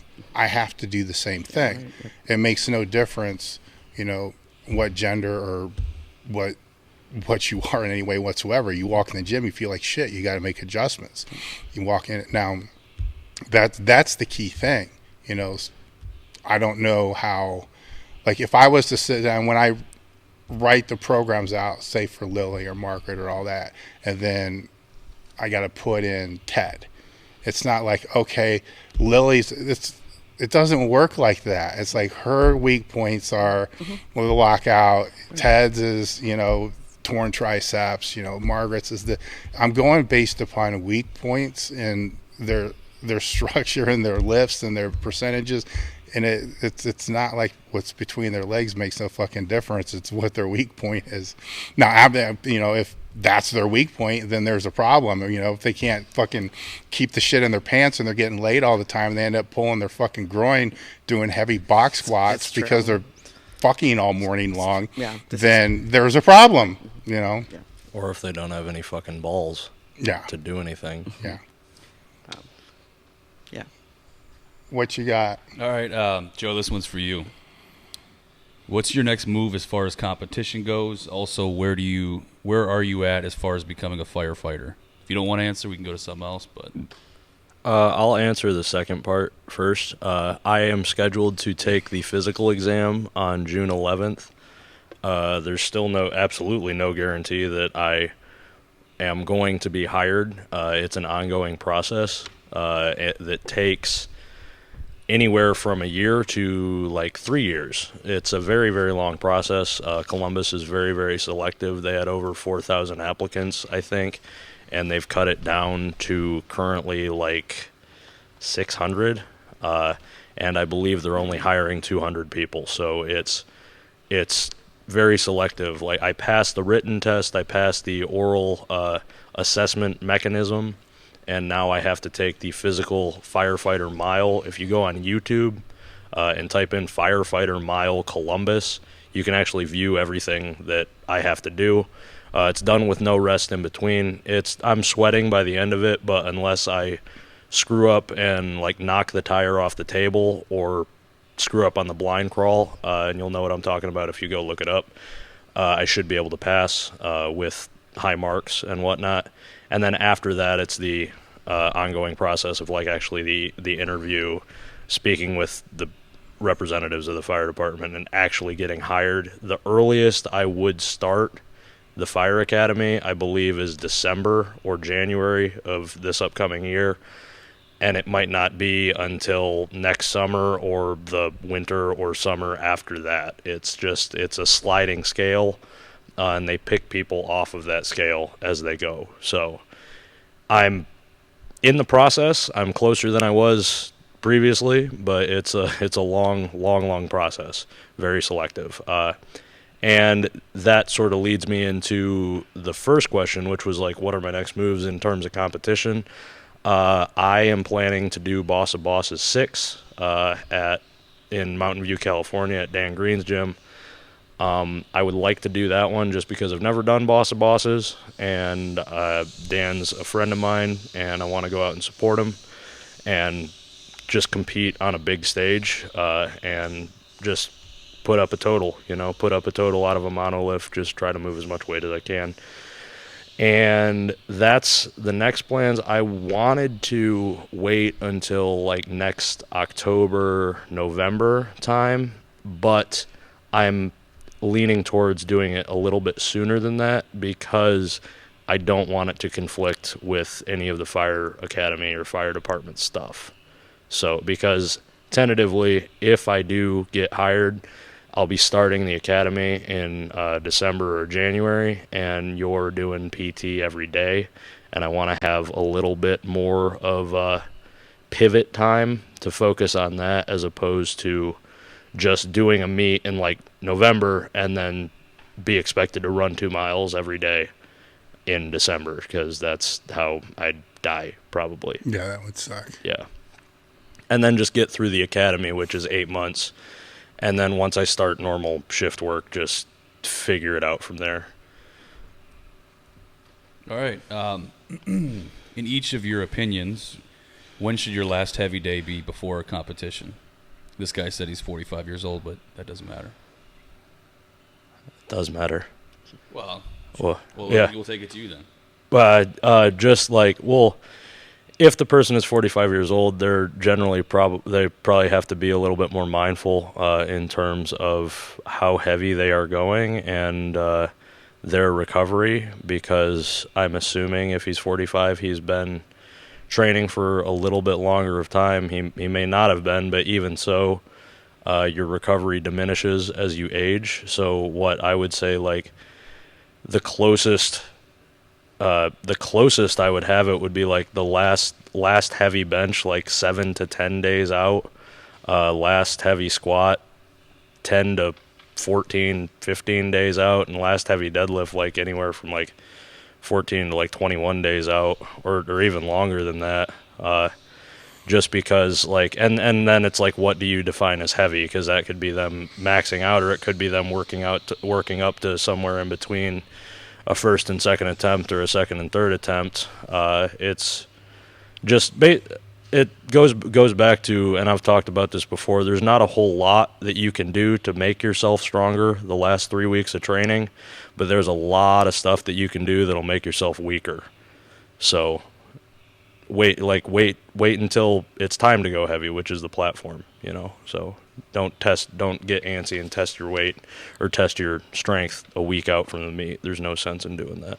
You know what, I agree with you 100% on your time frames, but the thing that always mystifies me with that question, because I get asked it every Friday on the AMA, how are you structuring your training? Because most people will structure the training from the meet back. It's like, okay, the meet's going to be on October 23rd. Here's 1 week out. Here's 2 weeks out. And then here's, 10 weeks or whatever it's going to be.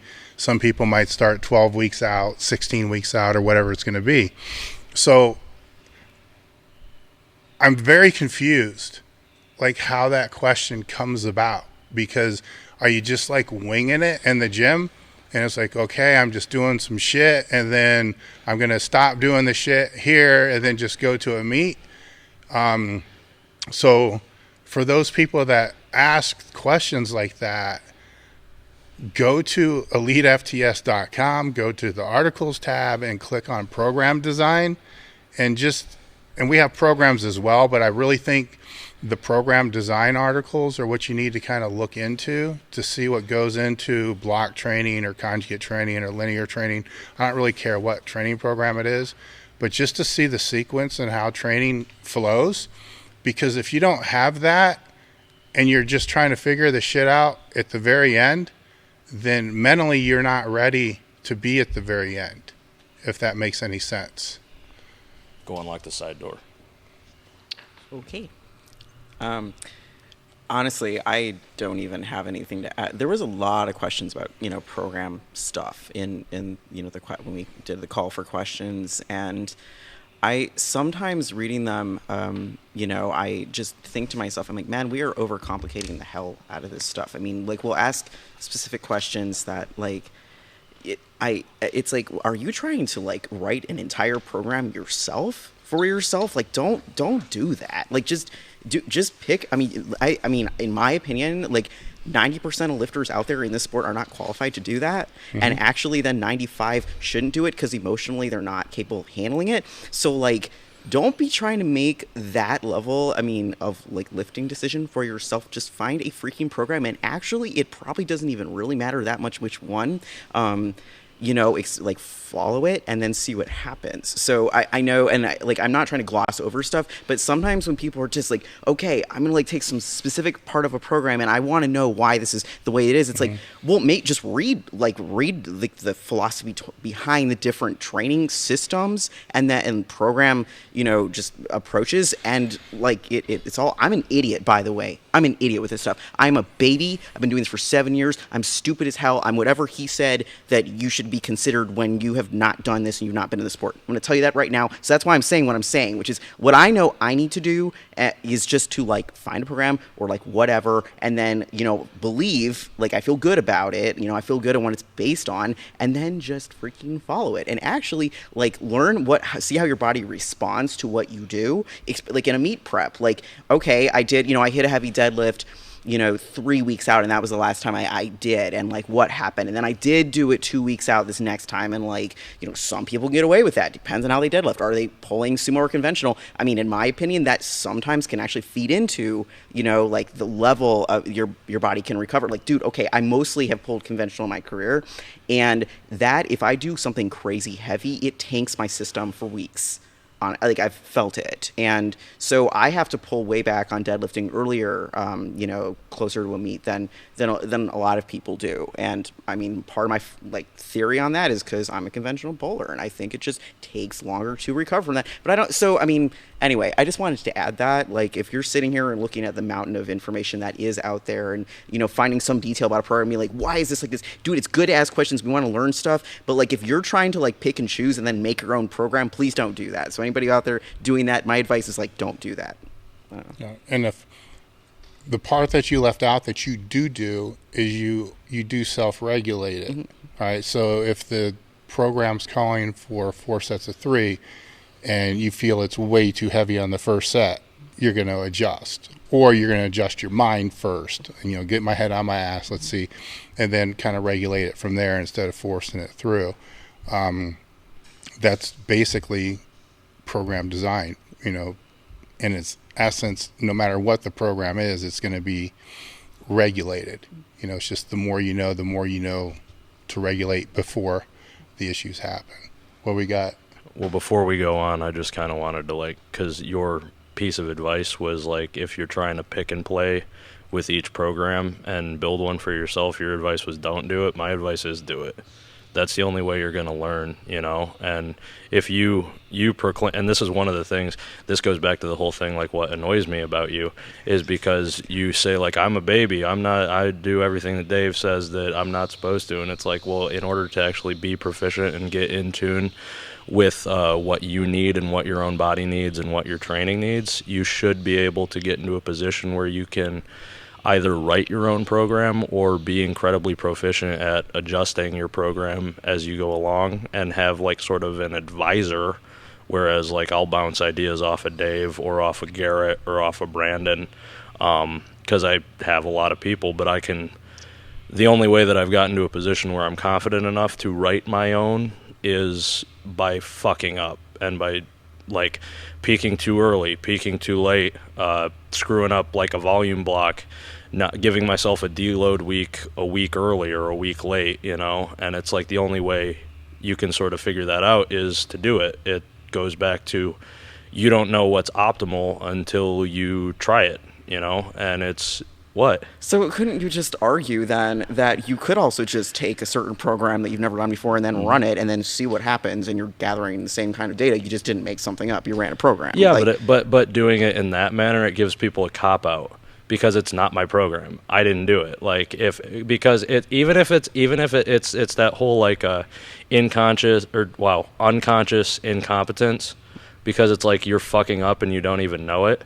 Or it's like you're being negligent and you don't even know it. Because like if I use a program, I use a peaking program, and then even if I'm like giving not 100% effort or like not recovering enough or whatever the variable is that's fucking me up, I can still default back to, even if I'm not like that and I'm like all about accountability and whatever, you can still subconsciously like say that, okay, I ran this program, so it's not me fucking up. Maybe the program's just busted. I'm going to run a different program. It comes back to the whole like accountability and like ownership thing, and I'm like big on that. So you're arguing that the only way that you can take ownership of something is if you make it up. Like, it's still your body, and you still have to be like, well, this didn't feel like it worked. And so where the decision to do the thing that didn't work came from, is it really that important? I mean, so you're arguing for someone who takes such a hard stance on intellectual capability in yourself and in others, and having people like preaching on the side of like not leaning towards men who powerlift, girls who powerlift, whatever, just powerlifters in general and intellectual beings in general, you're defaulting to just being like, okay, own your body, but don't own your mind. Am I? I would argue that. I don't think so. I mean, I really do feel like this is what we do in training, by the way. All the time we do sets and we're just going back and forth like this. This is a good example of it.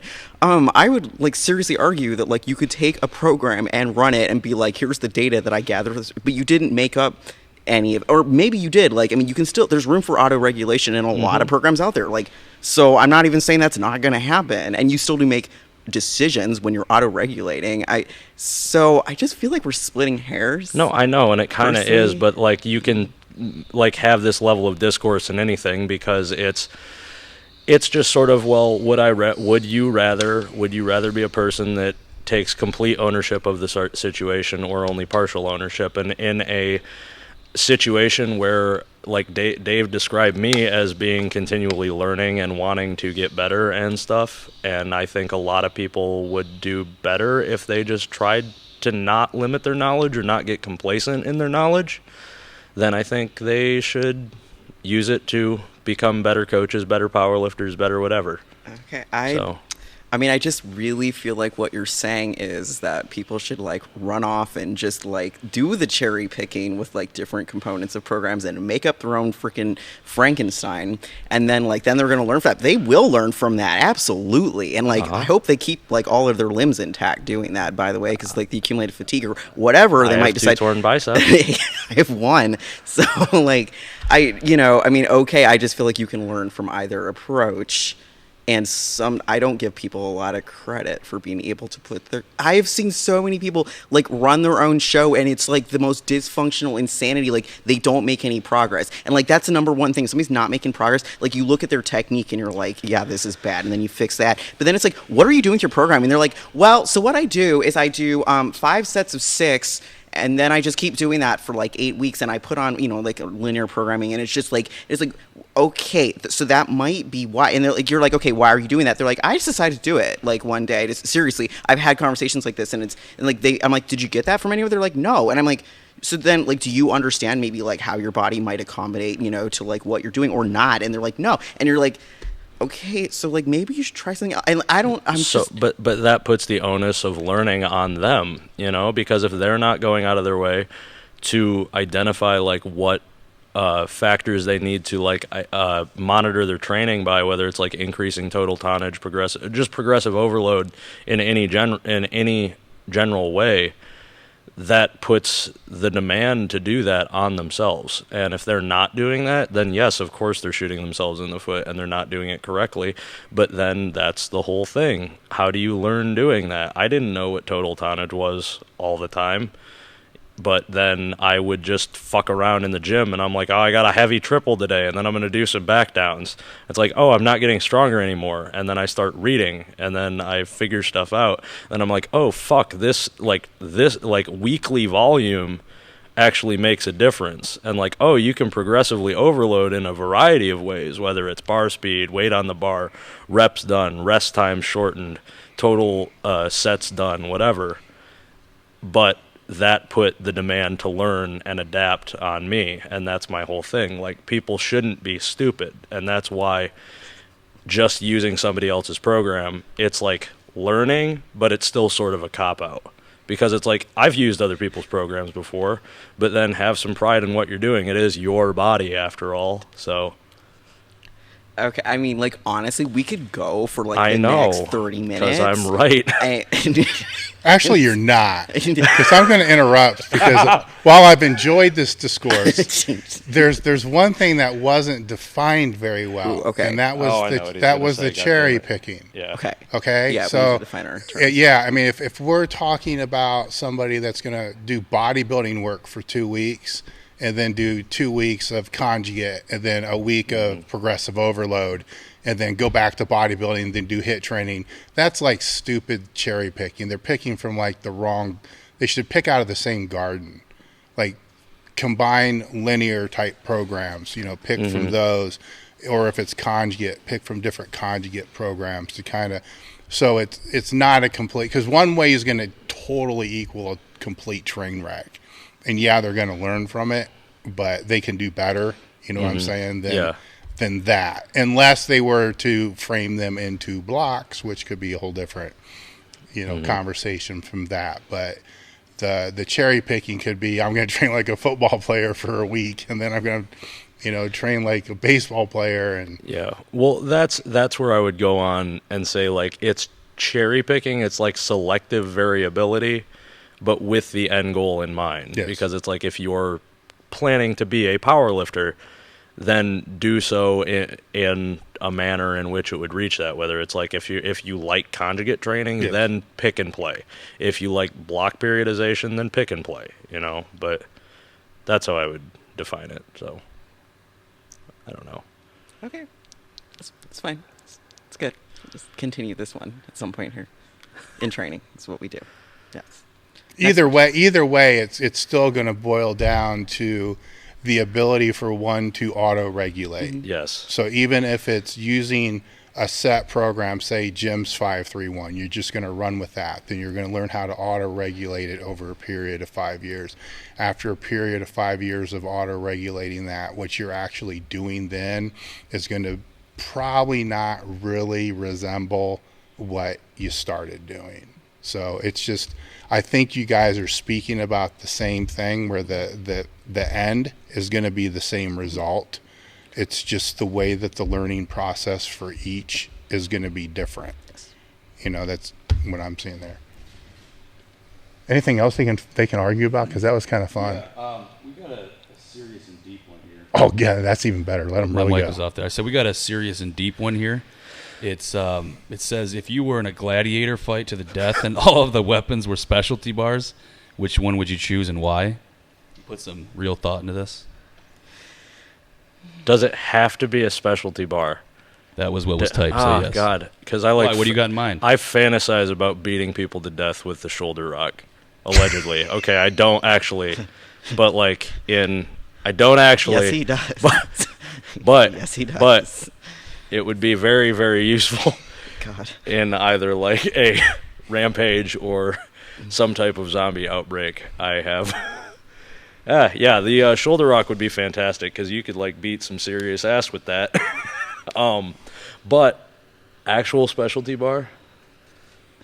Now we're just like looking. I'm just thinking like javelin type shit. I'm kind of or thinking like, the yoke bar, Yeah. because you can put it on your shoulders and just start spinning around. Yeah. He did that at the Arnold. Joe actually kind of did that at the Arnold. Oh, that was fun. So, And take people out left and right. Yeah. Well, because we walked through the Arnold like 3 miles with a yoke bar on. with the his fucking back. yeah, it was horrible. It was good.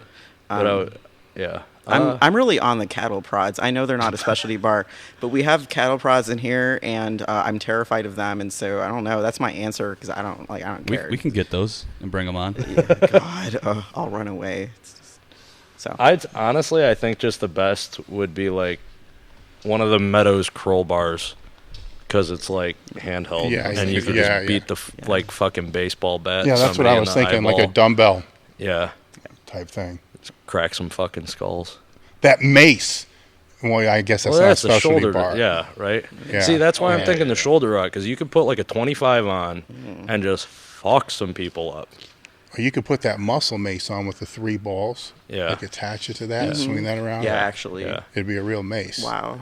I wonder if you could get like the anal bead tricep extension things. That's what I'm saying. Yeah, You hook yeah. that Oh, on okay, there. yeah. I didn't know. Yeah, I It's didn't called yeah. a fleshlight.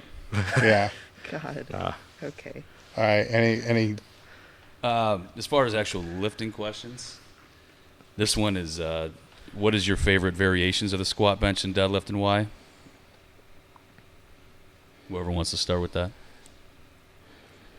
What does like favorite mean? Like, is it the one that makes you suffer the most and then you're like, wow, this was good for me and like that kind of thing? Because I just think about that. Like if somebody asked me that question, which doesn't, because nobody cares, mostly about asking me things usually. But if they do ask me that question, then I'll be like, I don't know why. I'll be like the front squat because I'm super bad at it and I'm like obsessed with the fact that I'm bad. I mean, my knee like won't let me do it right now, but I mean, it's just fascinating to me that I'm that bad at front squatting. So like that's my favorite variation because I'm really bad at it. And then like I mean, obviously reverse grip because I'm like the poster girl for that, and I still suck at it, and like I'm so frustrated with it right now. But reverse grip on bench because it's just like this problem I can't solve. And then deadlifts, I think, God, I don't know. Like, I mean, I'm doing a lot of deficit work, and I absolutely hate it, and I'm bad at it. So once again, that's fascinating to me. Like when I'm bad at something, I'm fascinated by it. So.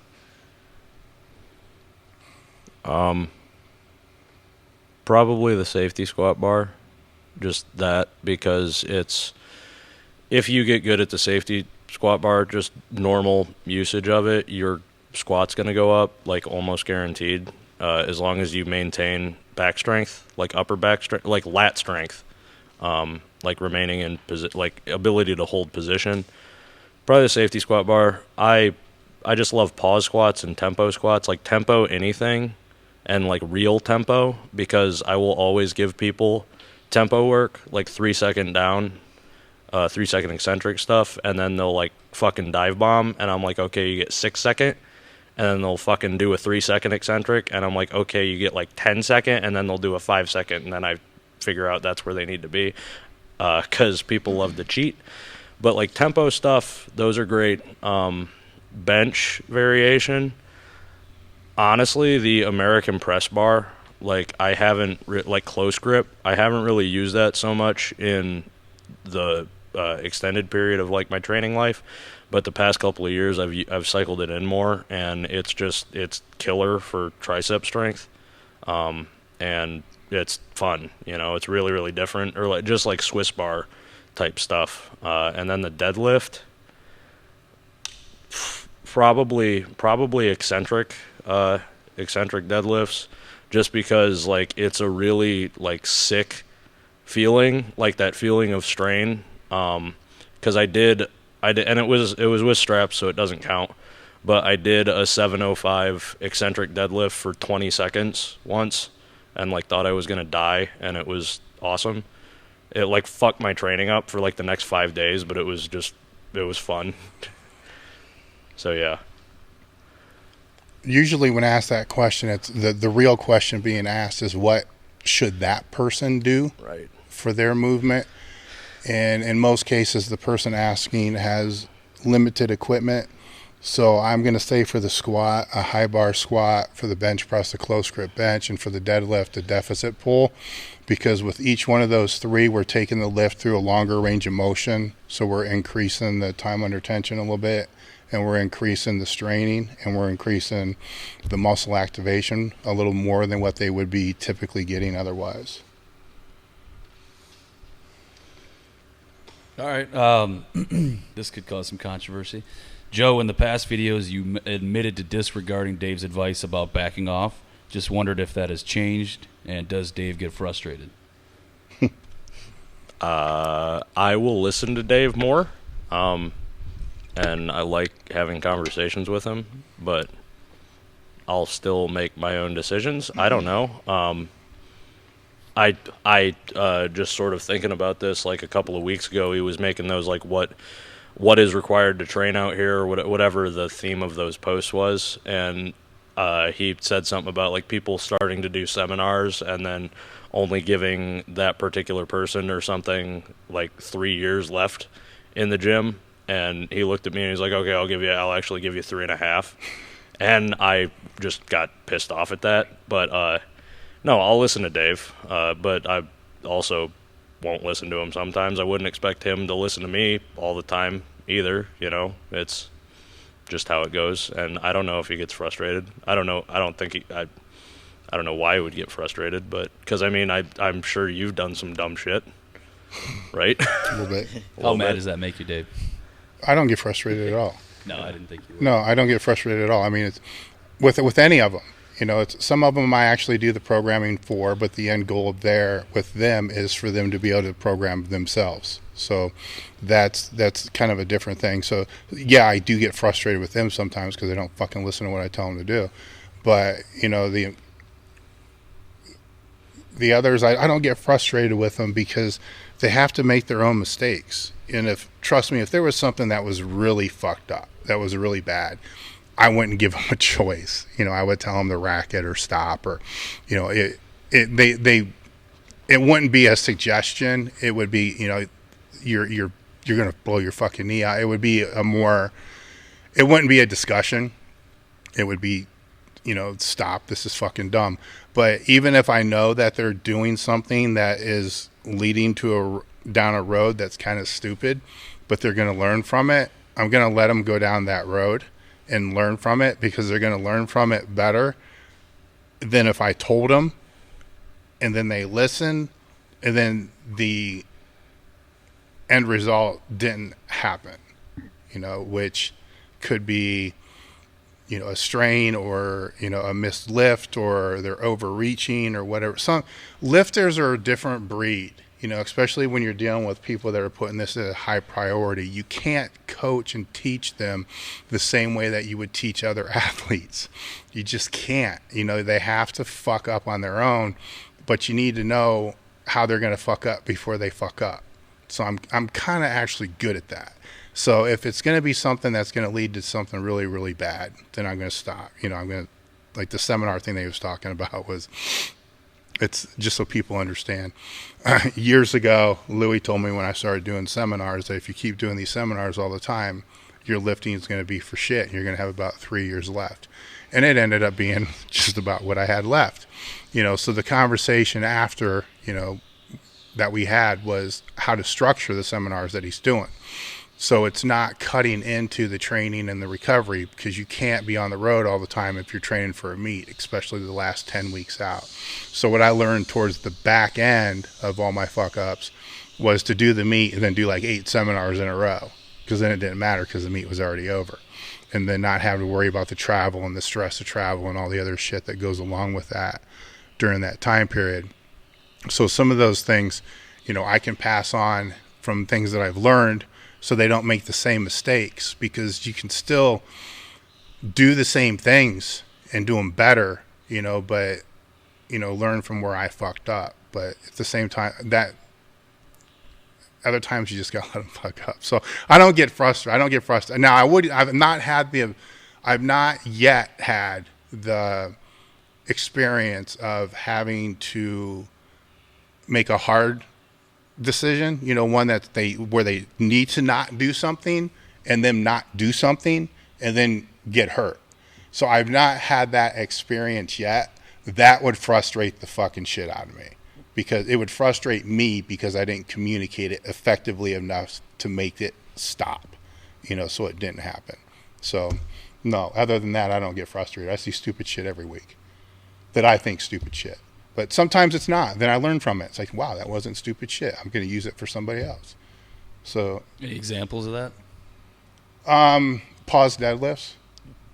That would probably be a great example. If you were to ask me a couple of years ago what I thought about pause deadlifts, I'd say they're the dumbest fucking thing in the world. Why in the world would you ever want to teach somebody to start a pull and then stop and hold it? That's like the worst neuromuscular thing you could teach a body to do. But deadlifts go up, and I've seen it happen multiple times.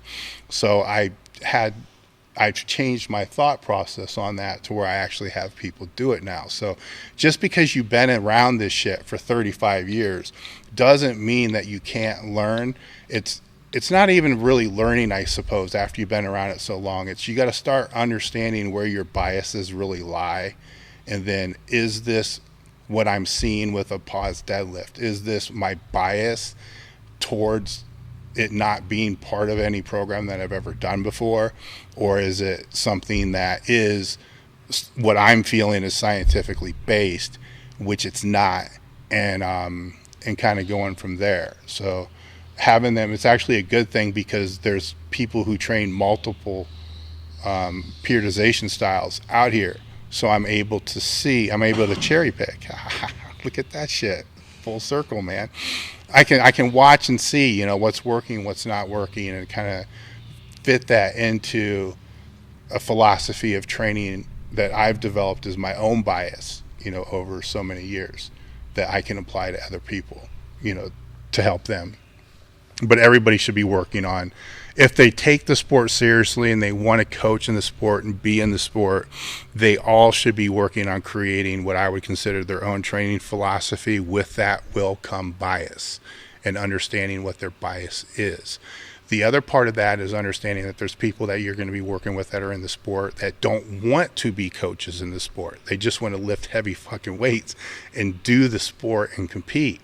They don't have to be working on their own philosophy. They can just follow other programs and, auto-regulate based upon that. So, some of that debate that you guys are having could be based upon a bias that you want to be the best coach that you want to be, where that may not necessarily be what her goal is. You see what I'm saying? Mm-hmm. So by understanding where your bias is, you're better able to kind of communicate where people are coming from that standpoint.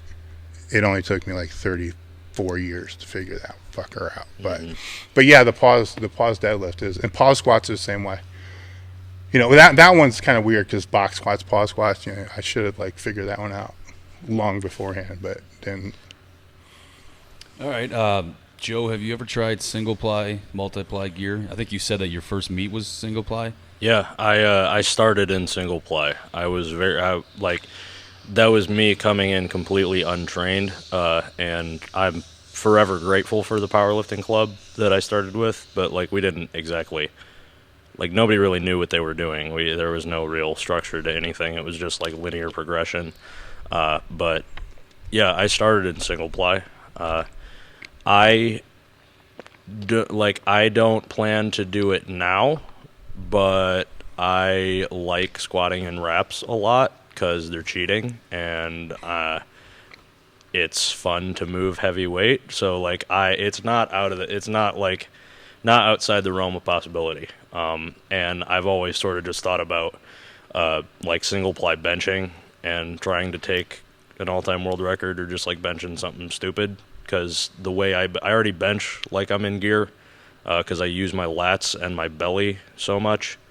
So just making the transition, I feel. And I like Dave and I talked about this last week, because I am in it for the strain, for the pressure. That's really what I do. It's not what I do this for, but that's the feeling. That's my runner's high. That's the euphoria that I get. It's that sort of feeling the world is ending all around me, but then I'm just in that moment and I'm just there. That's the only thing that matters, and just what I feel then is the only thing that matters. And I feel you can get that feeling multiplied by 1,000 if you put gear on. So I'll probably do it eventually, but I don't know. Not now. And I'd still probably do single ply or something, because I think my hips would explode with multiply. But see, this is where I step in and say you got to get your rank up higher first, raw. You know what Okay. I'm saying? You know, get the number one Good. raw Yeah. rank. Yeah. You know, that's ranking's everything, man. I think in the sport, if you're in the sport, it's where you rank, man. That top ranking, where it is, push that fucker up. The more populated the subgroup, it's where you should be. You know, be in the more populated subgroup, push your fucking rank up as far as you can, and you're never going to wonder anything. You'll know. Start to get beat up, and yeah, fuck, put gear on. And that sort of goes into, because I'm like on the all-time list, I'm 6 right now, and that sort of that begs the question, because I see a lot of people say this. I have a lot of people either talk to me like directly, or I just hear conversations about it. But people who put gear on, they're like, well, I wanted a new challenge. And I'm like, bro, like, why? You have a new challenge. You still suck. You know, you can still get better. I look at number 6, and a lot of people are like, well, man, be proud of that. That's so cool. And I'm like, that's 5 too many fucking people in front of me. You know, ultimately the sport is about me and about me getting better, but it's also like my own personal knowledge that I fully believe and intend to be better than those other people. And at the particular sport, not saying that I'm like better than them, but just fucking beating them. And that's the whole thing. It's like, well, I want a new challenge. And I'm like, why are you giving up on the original challenge? Yeah, I mean, like, it's yeah. Sorry, I didn't mean to interrupt. No, it's just like, if you started in gear, sure, do the fuck out of gear. But if you start off in raw and you're like, oh man, this is hard, and then it's just like, oh, I put gear on and I'm like, oh fuck, my total went up by 300 pounds, then you're a pussy. I mean, it's like the big fish in the small pond bullshit? I mean, listen, like, I'm at number 8 at 132, like, for total all time, out of reps, whatever, raw, or like, you know, and so I could keep myself down for 132 weight class wise, and I could probably move that up. Okay, I could probably do that, and then it's like, is that worth it? Because ranking is everything, right? But here's the thing: if I do that, then I am taking myself out of 148, which is a bigger. Or you go 148 and you beat that. Right. So that is the thing. Like, am I willing to put myself in a position where I suck at 148, reps or no? I don't know what I'm going to end up doing. Probably reps, actually. And I suck. Like, who knows where the frick I'd rank right now if I did a meet there, or I will rank when I do a meet. But I'm willing to be a small fish in a big pond. Because I'm willing to have I have the guts to do that. Because once again, easily could. I mean, really, I'm good at bringing my weight down. What makes you think your rank's going to be that much lower? I mean, okay, let's get open powerlifting, like, because we're a commercial for open powerlifting around here. We just, like, all day. But send us t-shirts. I actually just talked to, like, that account. I was like, we love you so much. So hi guys. I could bring up the numbers. But your weight's not up yet.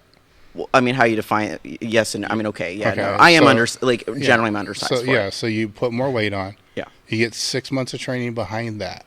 With that leverage and that weight, you don't know where you are. True. You see what I'm saying? I mean, you can go by what you think you are right now, but you're not training with the leverages that you're going to have yet. True. You got to get that first. Then it's like, oh my God, why does my squat feel like this? You know, and it's a whole nother world, especially with the squat. Yeah. You know, and the bench is a little bit, but the squat is like a whole nother and then territory. And then by proxy, deadlift, because you get your squat up, you get your fucking legs hypertrophied a bit, and just okay with using them, then you're going to have even more leg drive on deadlift, and it's going to be like, yeah, and that's not such a big jump that her leverages are going to change that much for the pull. So your pull's still going to be good. So I think that you're underestimating where you're going to fall. Hopefully. Agreed. Hopefully. My point there, though, to return, it is just that, it's like, be willing to put yourself in a spot where the climb is going to be harder, possibly.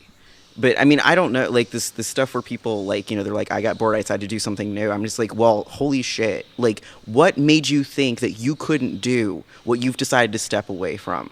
Where did you lose faith? Like, dude, I suck. Like, honestly, I will tell you all day, if you talk to me about my lifting, you talk about myself, I will tell you that I suck. But for whatever freaking reason, I don't understand how this works. I've still just been like, all right, I guess I'm going to try to be really good at this thing. Like, I kind of lose that a little bit for lifting slightly sometimes, and then I've already gone and done some things. You are looking at me like you're going to have a stroke. So that's here's what's going through my head right now. Yeah. Okay. You know, is you have a greater possibility of being ranked higher than 8 in the 148 than you ever will the 132 again. Sure. True. You'll never beat 8 at 132. You've put on too much muscle. Okay, that's true. Well, it's so yeah, you would have to lose muscle.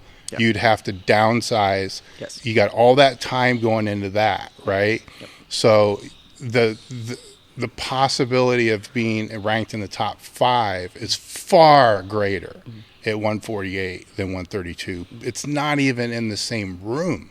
It's a completely different room. So yeah, you're taking a step down, but it's to take a leap forward. Right. You know, that's the sport. Yes. You know, that's how it kind of works. And that's the thing. People need to That's life. Yeah. You know, you got to take a step backwards to get 2 steps forward sometimes. I mean, yeah. It's just people in this sport that get so stuck. And I'm like, be freaking willing to just let go of certain things so then you can move forward. Stop looking at me like that, because I'm freaking living it. Watch me, okay? Prove it. You All right. fucking pussy. God. But yeah, so I'm not going into gear yet because I haven't even done things at 148. But I could, right? I could choose right now. Okay, I'm kind of bored. This gets hard sometimes, whatever. I could go into gear, and it's just what the fuck are you doing? Get your ass back where you were supposed to be. You're not done. And I see that with other people, and I'm giving them credit though. They don't give themselves credit in their training, and they're running off and doing whatever. And I'm like, what the hell makes you? I never should have been any good at this sport. My leverages are stupid for it. I just there's so much about my history, physically, that makes me that I never should have gotten anywhere with this sport. Okay, I was anorexic. I didn't have an athletic background. I didn't play sports in school. I did 1 semester of track. I became anorexic because of it. And then I rode horses at 90 pounds. And that is my athletic history coming into this. So I don't have a sprinter's background. I am not coordinated. There's all kinds of stuff with me physically that is probably carryovers from that period. I should not be any good at this. So that number 8 ranking's bullshit? It's not though. That is my point. What did you deadlift? That was an all-time world record, right? 496. So that was an accident? No, right? No, it wasn't. So if you don't have the physical capacity to do it, then how'd you do it? Good question. Okay. Cause I was just dude, I don't know. I'm going to keep going. Always. Even when I busted my arm, I was I don't know. I'm going to keep going. So then it must have been the mental capacity to do it. The same mental capacity that's sitting here saying, I shouldn't be good in this fucking sport. Right. I mean, yeah, it's the same. That's why I'm going to have a fucking stroke over here. Because she has the fucking audacity to use the word faith here. Oh, I don't like the word faith. Yeah, because you talk so much shit about this. And it's how you're saying, how dare you limit yourself? How dare you not have the faith that you can accomplish something? And Josh, splice the fucking audio and just have it play continuously at her desk while she's fucking around with accounting or whatever the fuck it is she does here. Yeah, no problem. Because, God damn it.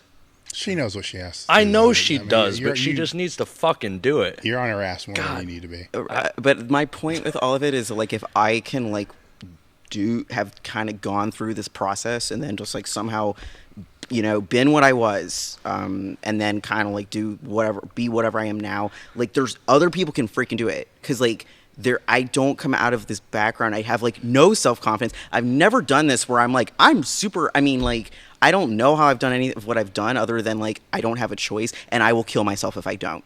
And that's how. I can tell you how. Okay. You don't have to have self-confidence. You don't have to be a Tony Robbins fucking guru, wake up every day. This is, the greatest day in the world. You can wake up every day saying this day fucking sucks. As long as you do the work and you have the discipline to do it over and over and over and over, the results are going to be there. It's discipline. That's as simple as it gets. So fuck confidence. I agree. Some people have You know, a lot I of it. mean- It's great, you know. Let's put it this way. I mean, let's define confidence, right? So confidence 24/7. Who the fuck ever has that? Nobody. Now, when you start to get up to get under a bar, I think twice in my life that I've known you, have I not seen you have confidence get under the bar? Twice. You know, out of, God, you squat every day. So out of thousands of reps, twice. All right. So it's not a no confidence thing because it's a selective confidence thing. You have it when you need it. You know, when you're under the bar, when you're doing work, or when you have to do whatever it is. So when you need it, it's focused, it's there. So you're interchanging the word focus and confidence. Okay, so you have focus, you have laser focus to be able to do what you do. The confidence is a different question. All right, who gives a fuck? You know, if the focus is there when it's needed, job done. That was cool. I like that. All right. Is there any from YouTube? Yeah, I have some of them. Yeah, we'll pull those up in a minute. I got one from a Joe Sullivan powerlifter on Instagram. What? It said, What? "Why do you reverse grip so much?" Lord. Can we? Nobody highlighted that. Come on. Actually, yeah, you're right.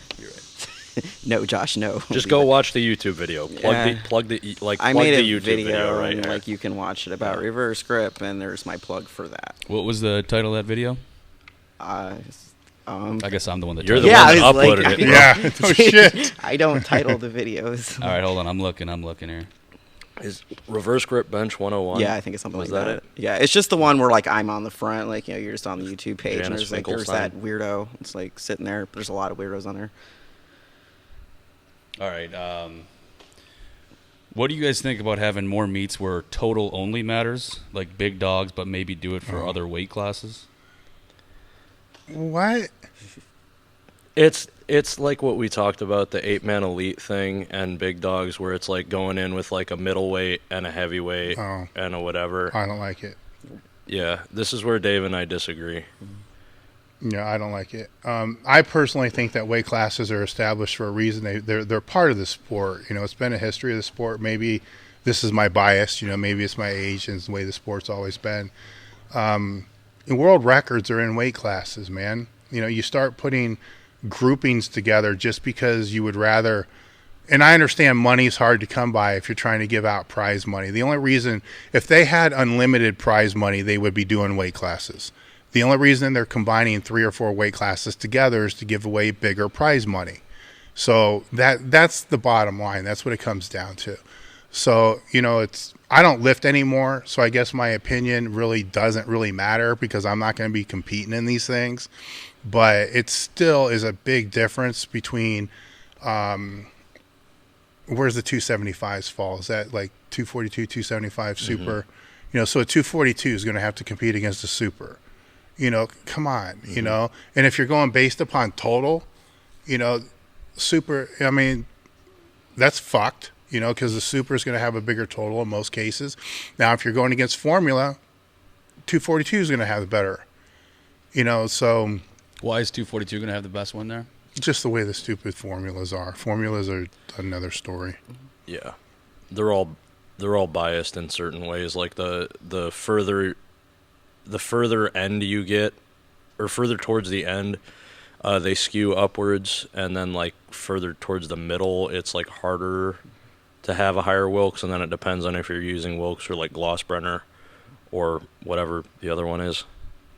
I mean, I will say that I think there is people like to just see like enormous people moving enormous weight. Yeah. So I think that's in part where this question, because trust me, I align with Dave on this 100%. But like, sorry. So I get the big, I get the big dogs, man. Bring the 275s, yeah, that's what I'm saying. the big fucking Yeah, dudes. people like to see that. You know, have a little dogs too. Yeah. You know what Nobody's I'm saying? gonna watch You it. know, no, they will though. No, they will fuck though. it. Disagree. Somebody tag Marcos because like he's fucking making what's the name of it? It's a chick one. He's doing a girl one now, and it's just like because the way he's doing it, he's building into this. He did big dogs, established big dogs as a presence. Now he's doing like I don't know, like Witch Fest or something. It's something ridiculous, but it's like it's on Facebook. But like he's making a female version of like Big Dogs or whatever it is, where there's no weight classes. They just go in based on total, or I can't remember if it's total or whatever, but it's also big prize money, and he's eventually building it into like it's Big Dogs and then like like somebody made the joke, it was like Big Dogs, woofers, and then puppers or something. So that's like internet meme bullshit, but like it's just middle, like light heavyweight, middleweight. And I think this goes back to one of the questions that we started off with like is the future of powerlifting bright? And it's like, how do you define bright and how do you define the future of powerlifting? Because this is leaning towards more of a professional powerlifting, where it's because in the UFC, like there's a difference between collegiate wrestling, which is weight classes like every 10 pounds, and then the UFC or boxing, where it's featherweight, lightweight, whatever weight, and it's much more large groupings. And yes, it does shoot people in the foot, because like the person who asked this, it's Jeremy Avila. He's ahead of me on the 220 all-time list. Like I've competed against him for God knows how long. But it's just sort of, you think about it, and it's like, Jeremy, if we were to do one of these meets where it was like our middleweight or our light heavyweight was like 190 or like 185 to 240, and then me, you, Belkin, Oak, and like Jason Legrand all showed up, that'd be a good time for us. We'd have a hell of a time fighting against one another and like trying to put up the best total possible. But anybody else that wanted to sign up, and anybody in the 180s, like Ben Pollock, whoever else, I can't think of anybody else, but like anybody else that was in those lower weight classes, they'd be like, fuck that shit.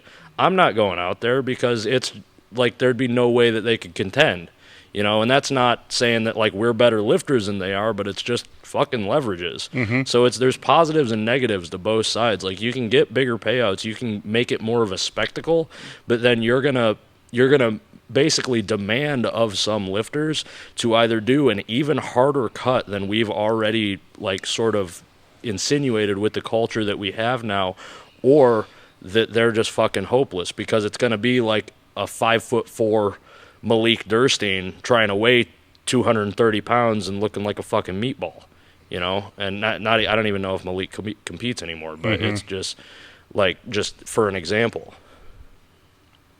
So there's positives and negatives to both. Yeah.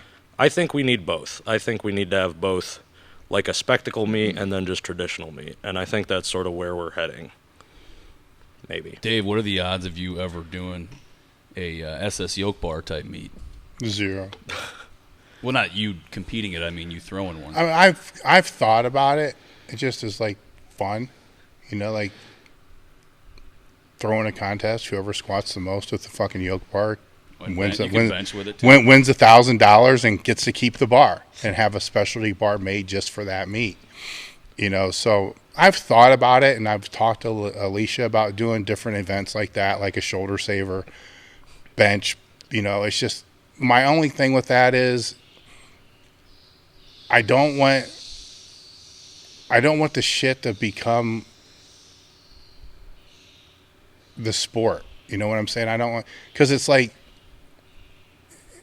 the fucking slingshot bench press. I'm not a big fan of that. All right, we're going to have a meet where you can use a slingshot to do the bench press. Well, you know, we got something called multiply. Wear the fucking shirt. All right, so what? Now I can have a meet where it's going to be a shoulder saver meet, and then we're going to have, and all we're going to do is dilute the sport. Now if it's part of a seminar or something that we're doing, it's like, hey, we're going to have a fucking cookout. We're going to do this, and whoever squats the most with the yoke bar gets $1,000. You know, that's a different type of thing. But to set it up that way to where it's more of a just a get together, have fun, whoever wants to come can do it, compared to an event. You know, I wouldn't want to make it an event, you know, to where it's like, yeah, the world record is. No, I pictured it the second way. I pictured it more of a gathering. Yeah, because I've joked for ever since I couldn't hold a squat bar that I need to create a lumber lifting fucking federation to where you box squat with a yoke bar. The box is wood. You board press wood, and then you deadlift off blocks, wood, so they're all partial range motions. Lumber lifting, you wear the cutoff flannels, go back old school, Yes. fucking That's multiply. the uniform. I mean, basically how I train. Yeah, yeah. I'd do it. Oh, that's great. Have to it's mandatory pink soundtrack. Yep. I'd do it. And it's that the female meet is called Wildcats. Yeah, that would work. Yeah. Wildcats and lumber lifting. Yeah. Do any of you do Zercher squats at any points in your training? Fuck no. I have, actually, a fair amount. I used to fucking hated them because they kill your arms, but the harness, if you're using the harness, it's a whole different thing, so kinda, I don't think they ever did much for me. Seated Zercher squats is a different story because that can work the shit out of your abs if you do it right. I don't know if we have a demo on that or not. I'm sure it's on the very, very old exercise index, but it's a really great way to teach people to use their torso when they squat, when they pull. I like that more so. So seated Zercher squats I would like the most, and then a harness Zercher squat the second most. The regular Zercher squat is just too painful.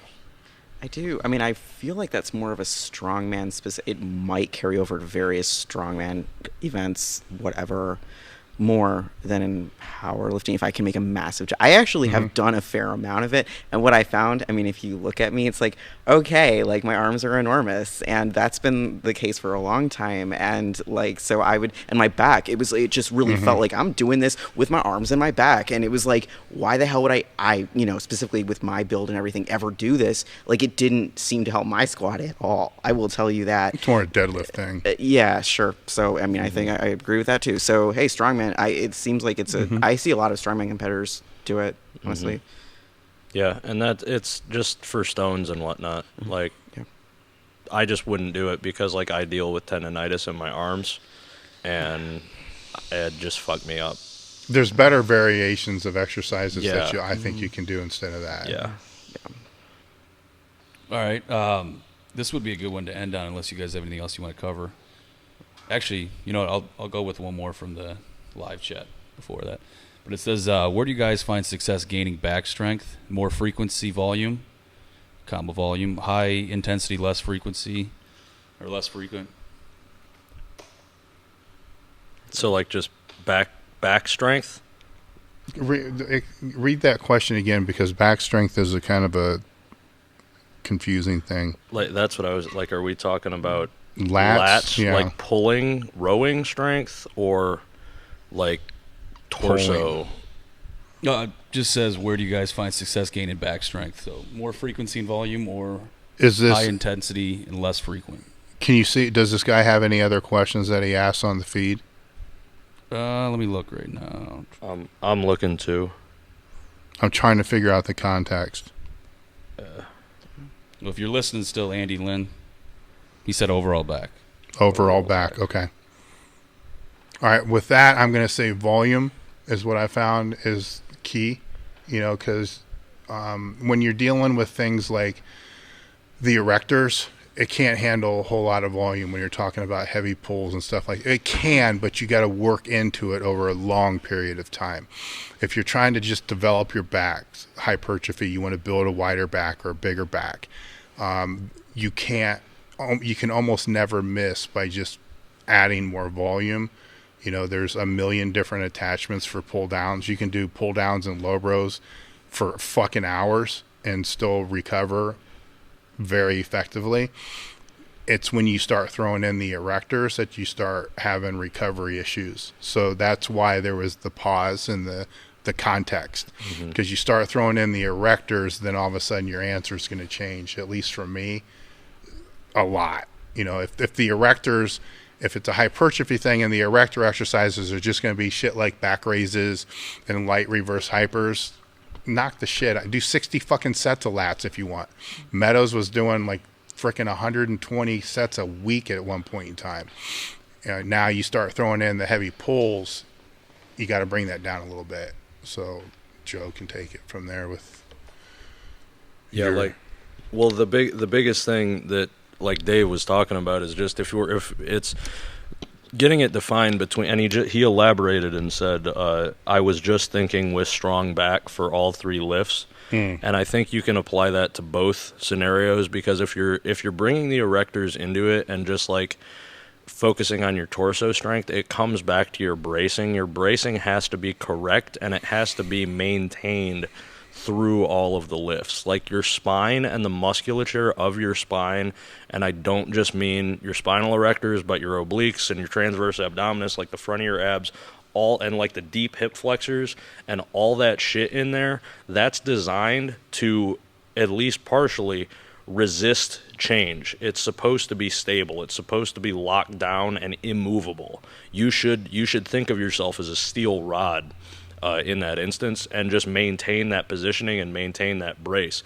But you have to be very, very mindful of how much volume you're doing, because like Janis said earlier, when she does heavy deadlifts, it fries her.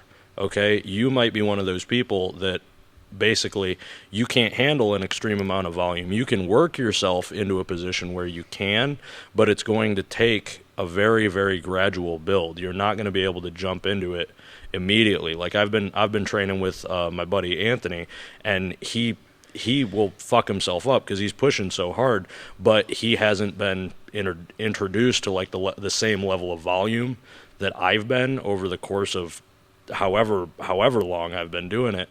So like, speaking of like erectors and like spinal stabilization, you have to be really, really mindful of your volume and the way in which you go about it. But then you elaborated and said, like, I'm speaking about a strong back for all 3 lifts. Generally, when I say that, that's for a lot of the people that I work with and just talk to, that's talking about getting their lats strong and their rowing and their pulling strong, and just stronger than they think possible. And a lot of the times with that, like Meadows was doing 120 sets. Pulling movements in any form are generally not loading the spine. They're usually doing the opposite. Mm-hmm. And that's why you can get away with doing a fuckload more than you think you can. I've programmed for people that were like in serious bulking phases and told them to do a 60-minute AMRAP on just chest supported rows. And I'm like, rest as much as you need to, but use this amount of weight, record the amount of reps, and beat this every week, and just keep fucking going and like push hard.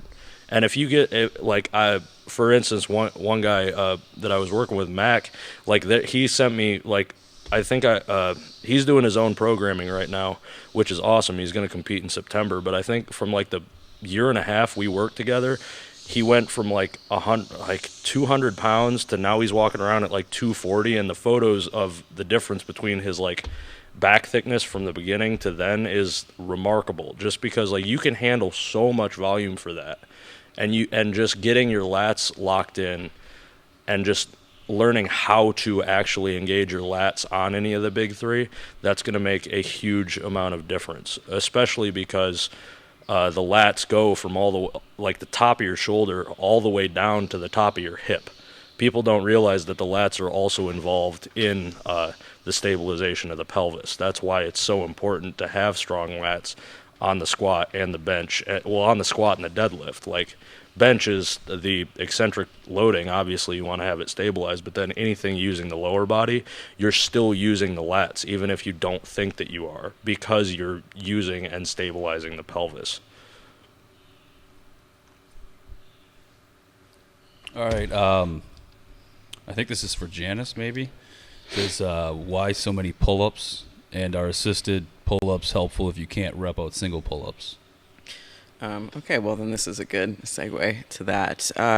Why so many pull-ups? Because when I first started lifting, that was the only thing I did, quote-unquote, right. I just thought it was really cool to be able to do them, and so I just did them a lot, and that has never stopped. I just really loved doing them. At the end of the day, when I first started, I wasn't powerlifting. I was just, I was like, I want to be able to do a pull-up. I'm going to do it. And I just like never stopped. And then when I got into powerlifting, people were like, well, like you don't have to do this. I was like, yes, I do. So I continue to do them. And if I work with anybody, I'm like, guess what? Pull-ups are going to be in my program. And if they're not, I'm still going to do them anyway. Like, I don't give a that continues to be the case. That's why. There's nothing that's very smart about it. It's because I want to do them. Now, that said, that attitude has probably contributed to my back size, which is very, very dominant in my physique.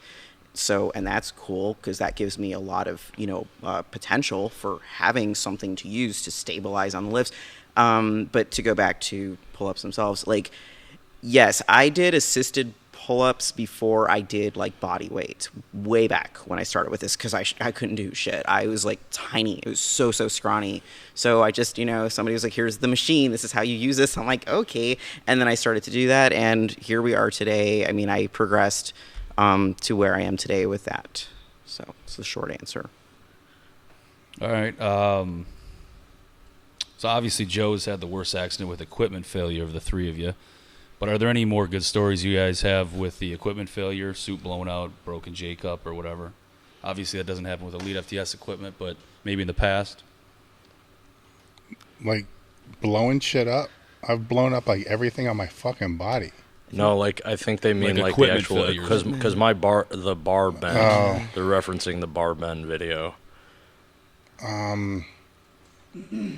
So like a knee wrap exploding or like I mean, the when I first asshole of started, your suit. when I first started powerlifting, squat suits would blow out all the time, bench shirts would blow out all the time. That was just kind of part of the norm. You just hope to hell your shirt didn't blow out, and if it did, that you could still press it back up, but nothing out of the ordinary. I mean, I've always been, it's part of the reason why I think I'm in the equipment business is I've always been very aware of the shit that I was using. If it was a leg press and it was going to be loaded to the gill, I made sure it was a good fucking leg press or I just didn't do it. If the bench press was a piece of shit, I didn't use it. So I don't have any really good stories because I wasn't going to put myself in a position to use a piece of shit equipment that was going to fall apart. It just doesn't make sense to me. His was a kind of an accident, where, I mean, accidents happen, but sometimes you don't know what a bar is a piece of shit. Sometimes you don't know. But I'm trying to see if I can think of like bars breaking at meets, or I've heard of it, bars breaking at meets and shit like that, but I've never seen it. I've never seen, a monolith break at a meet.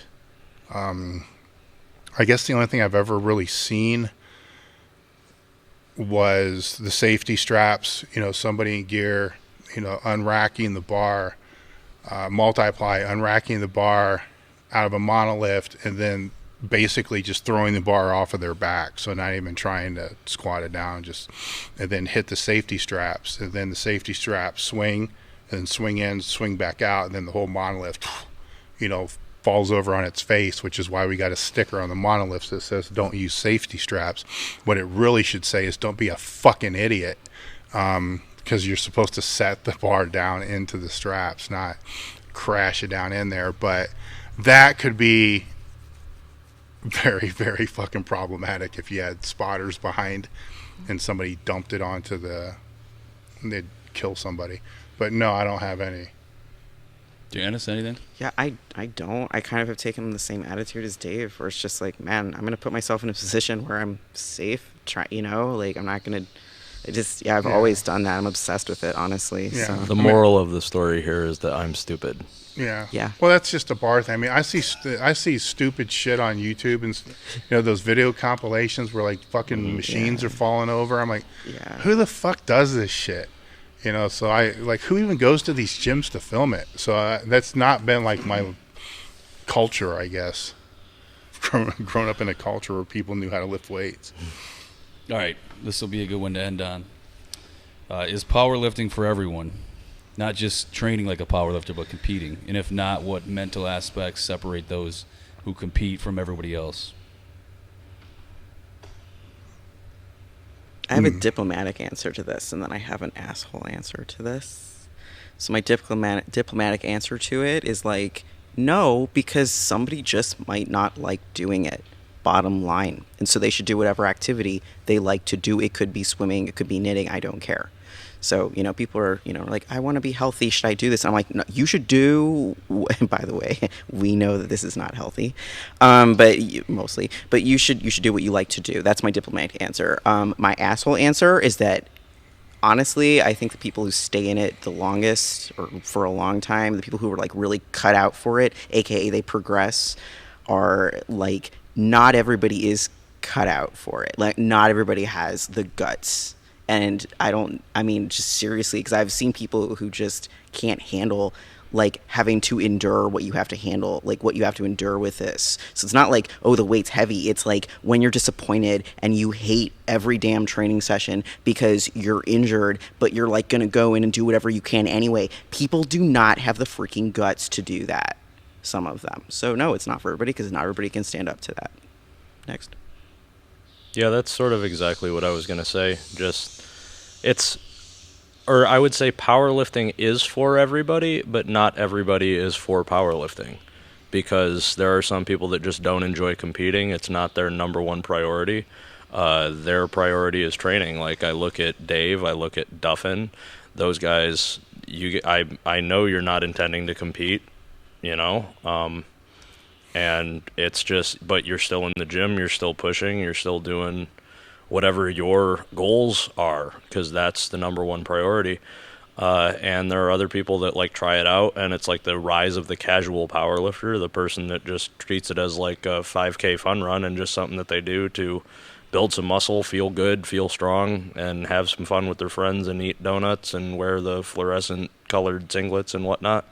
And that's okay, but then there are people that are in it for the long haul and treat it as such a important piece of their life or their core ideology, and they're gonna keep doing it for until they're done, until they die or until they just literally physically cannot do it anymore.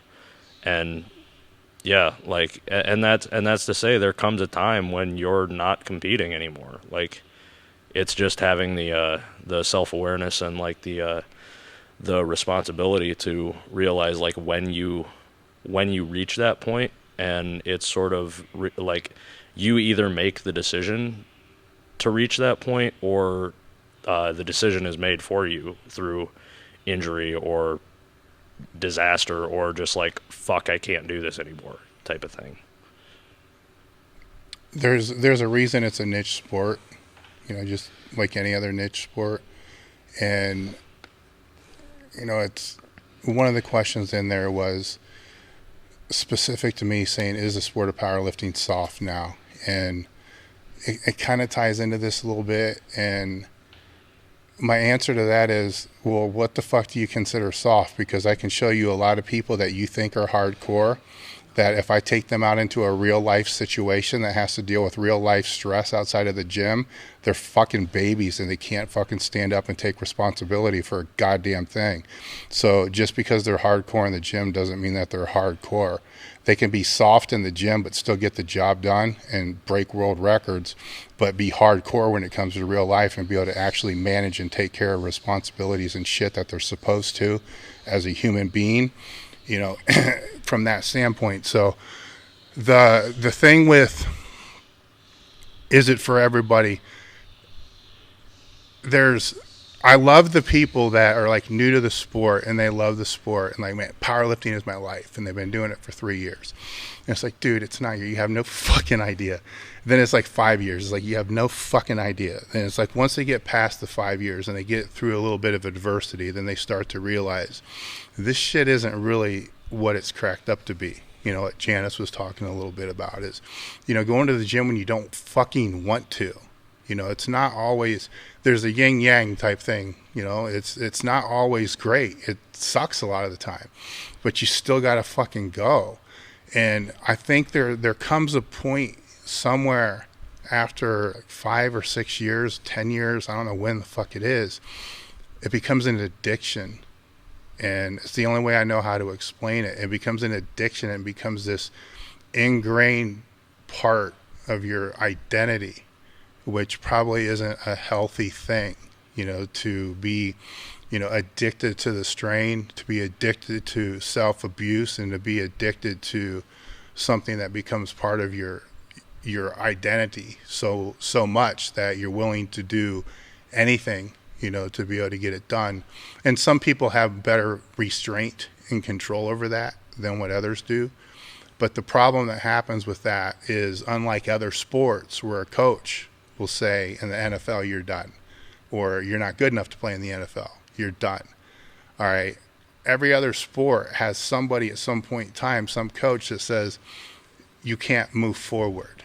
All right. Strength sports are not that way.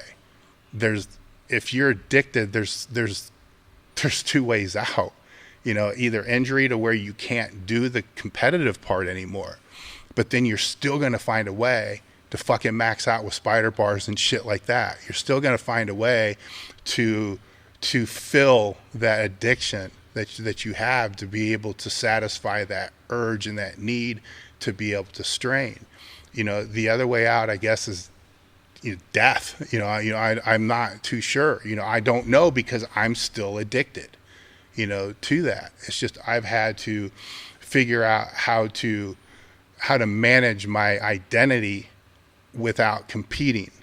So the competing took a big part off of the plate when it came, at least with my story, because I wrote something about, are you a power lifter or are you not a power lifter? You can do the power lifts, but you're not a fucking power lifter. When you're a power lifter, you got a meet coming up and you get hurt. There's stress. All right. You're trying to make weight. There's stress. There's all kinds of stress associated when you have to prove it on a platform. That's not there when you don't. All right. I'm no longer a competitive power lifter. So if my training's not going that well, I can back off and just train once a week. That doesn't mean I still don't have a goal of what I want to try to hit. That goal can move though. It's like, okay, slide it a month. You can't slide the meet a month, so I can still feel that addiction part, of that, to satisfy that thing. So what we're talking about is everybody cut out for that? Maybe if they can make it through the 7 years. Because once you get through that period of time where you have to deal with coming back from injuries and coming back from all the other stuff and all the other things that kind of get associated with the bad parts, the sport, your total not going up for 3 years. And then you finally get you get through all that stuff, then it becomes ingrained. And this is a fucked up thing to talk about, but it's the brutal truth, in my opinion. When it becomes that ingrained part of your identity, then it's there. It's an addiction like any other addiction, and that's the way it's going to be. And you can change it. I don't know if there's like meathead rehab, or whatever it is, or a swift, vast, complete, entire lifestyle change. Like that's how NFL players, that's how everybody else has to deal with their identity change, is they can no longer play. So if you wanted to get out of this zone, of having to strain, well then, what, you have to stop going to the gym.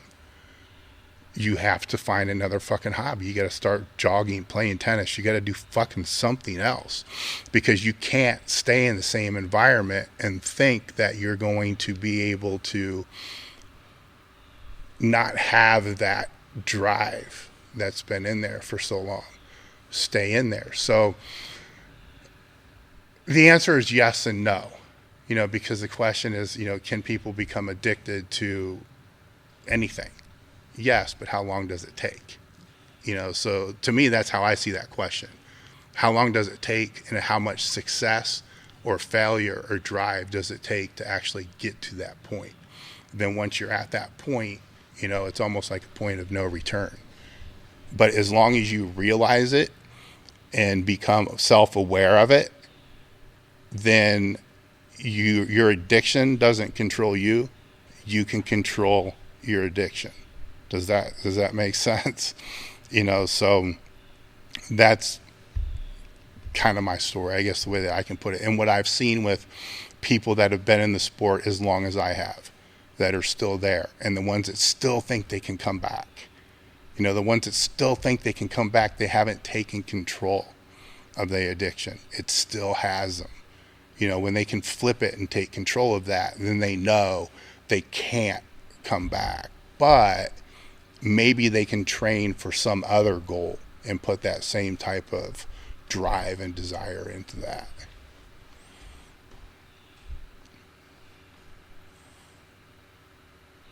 That's it.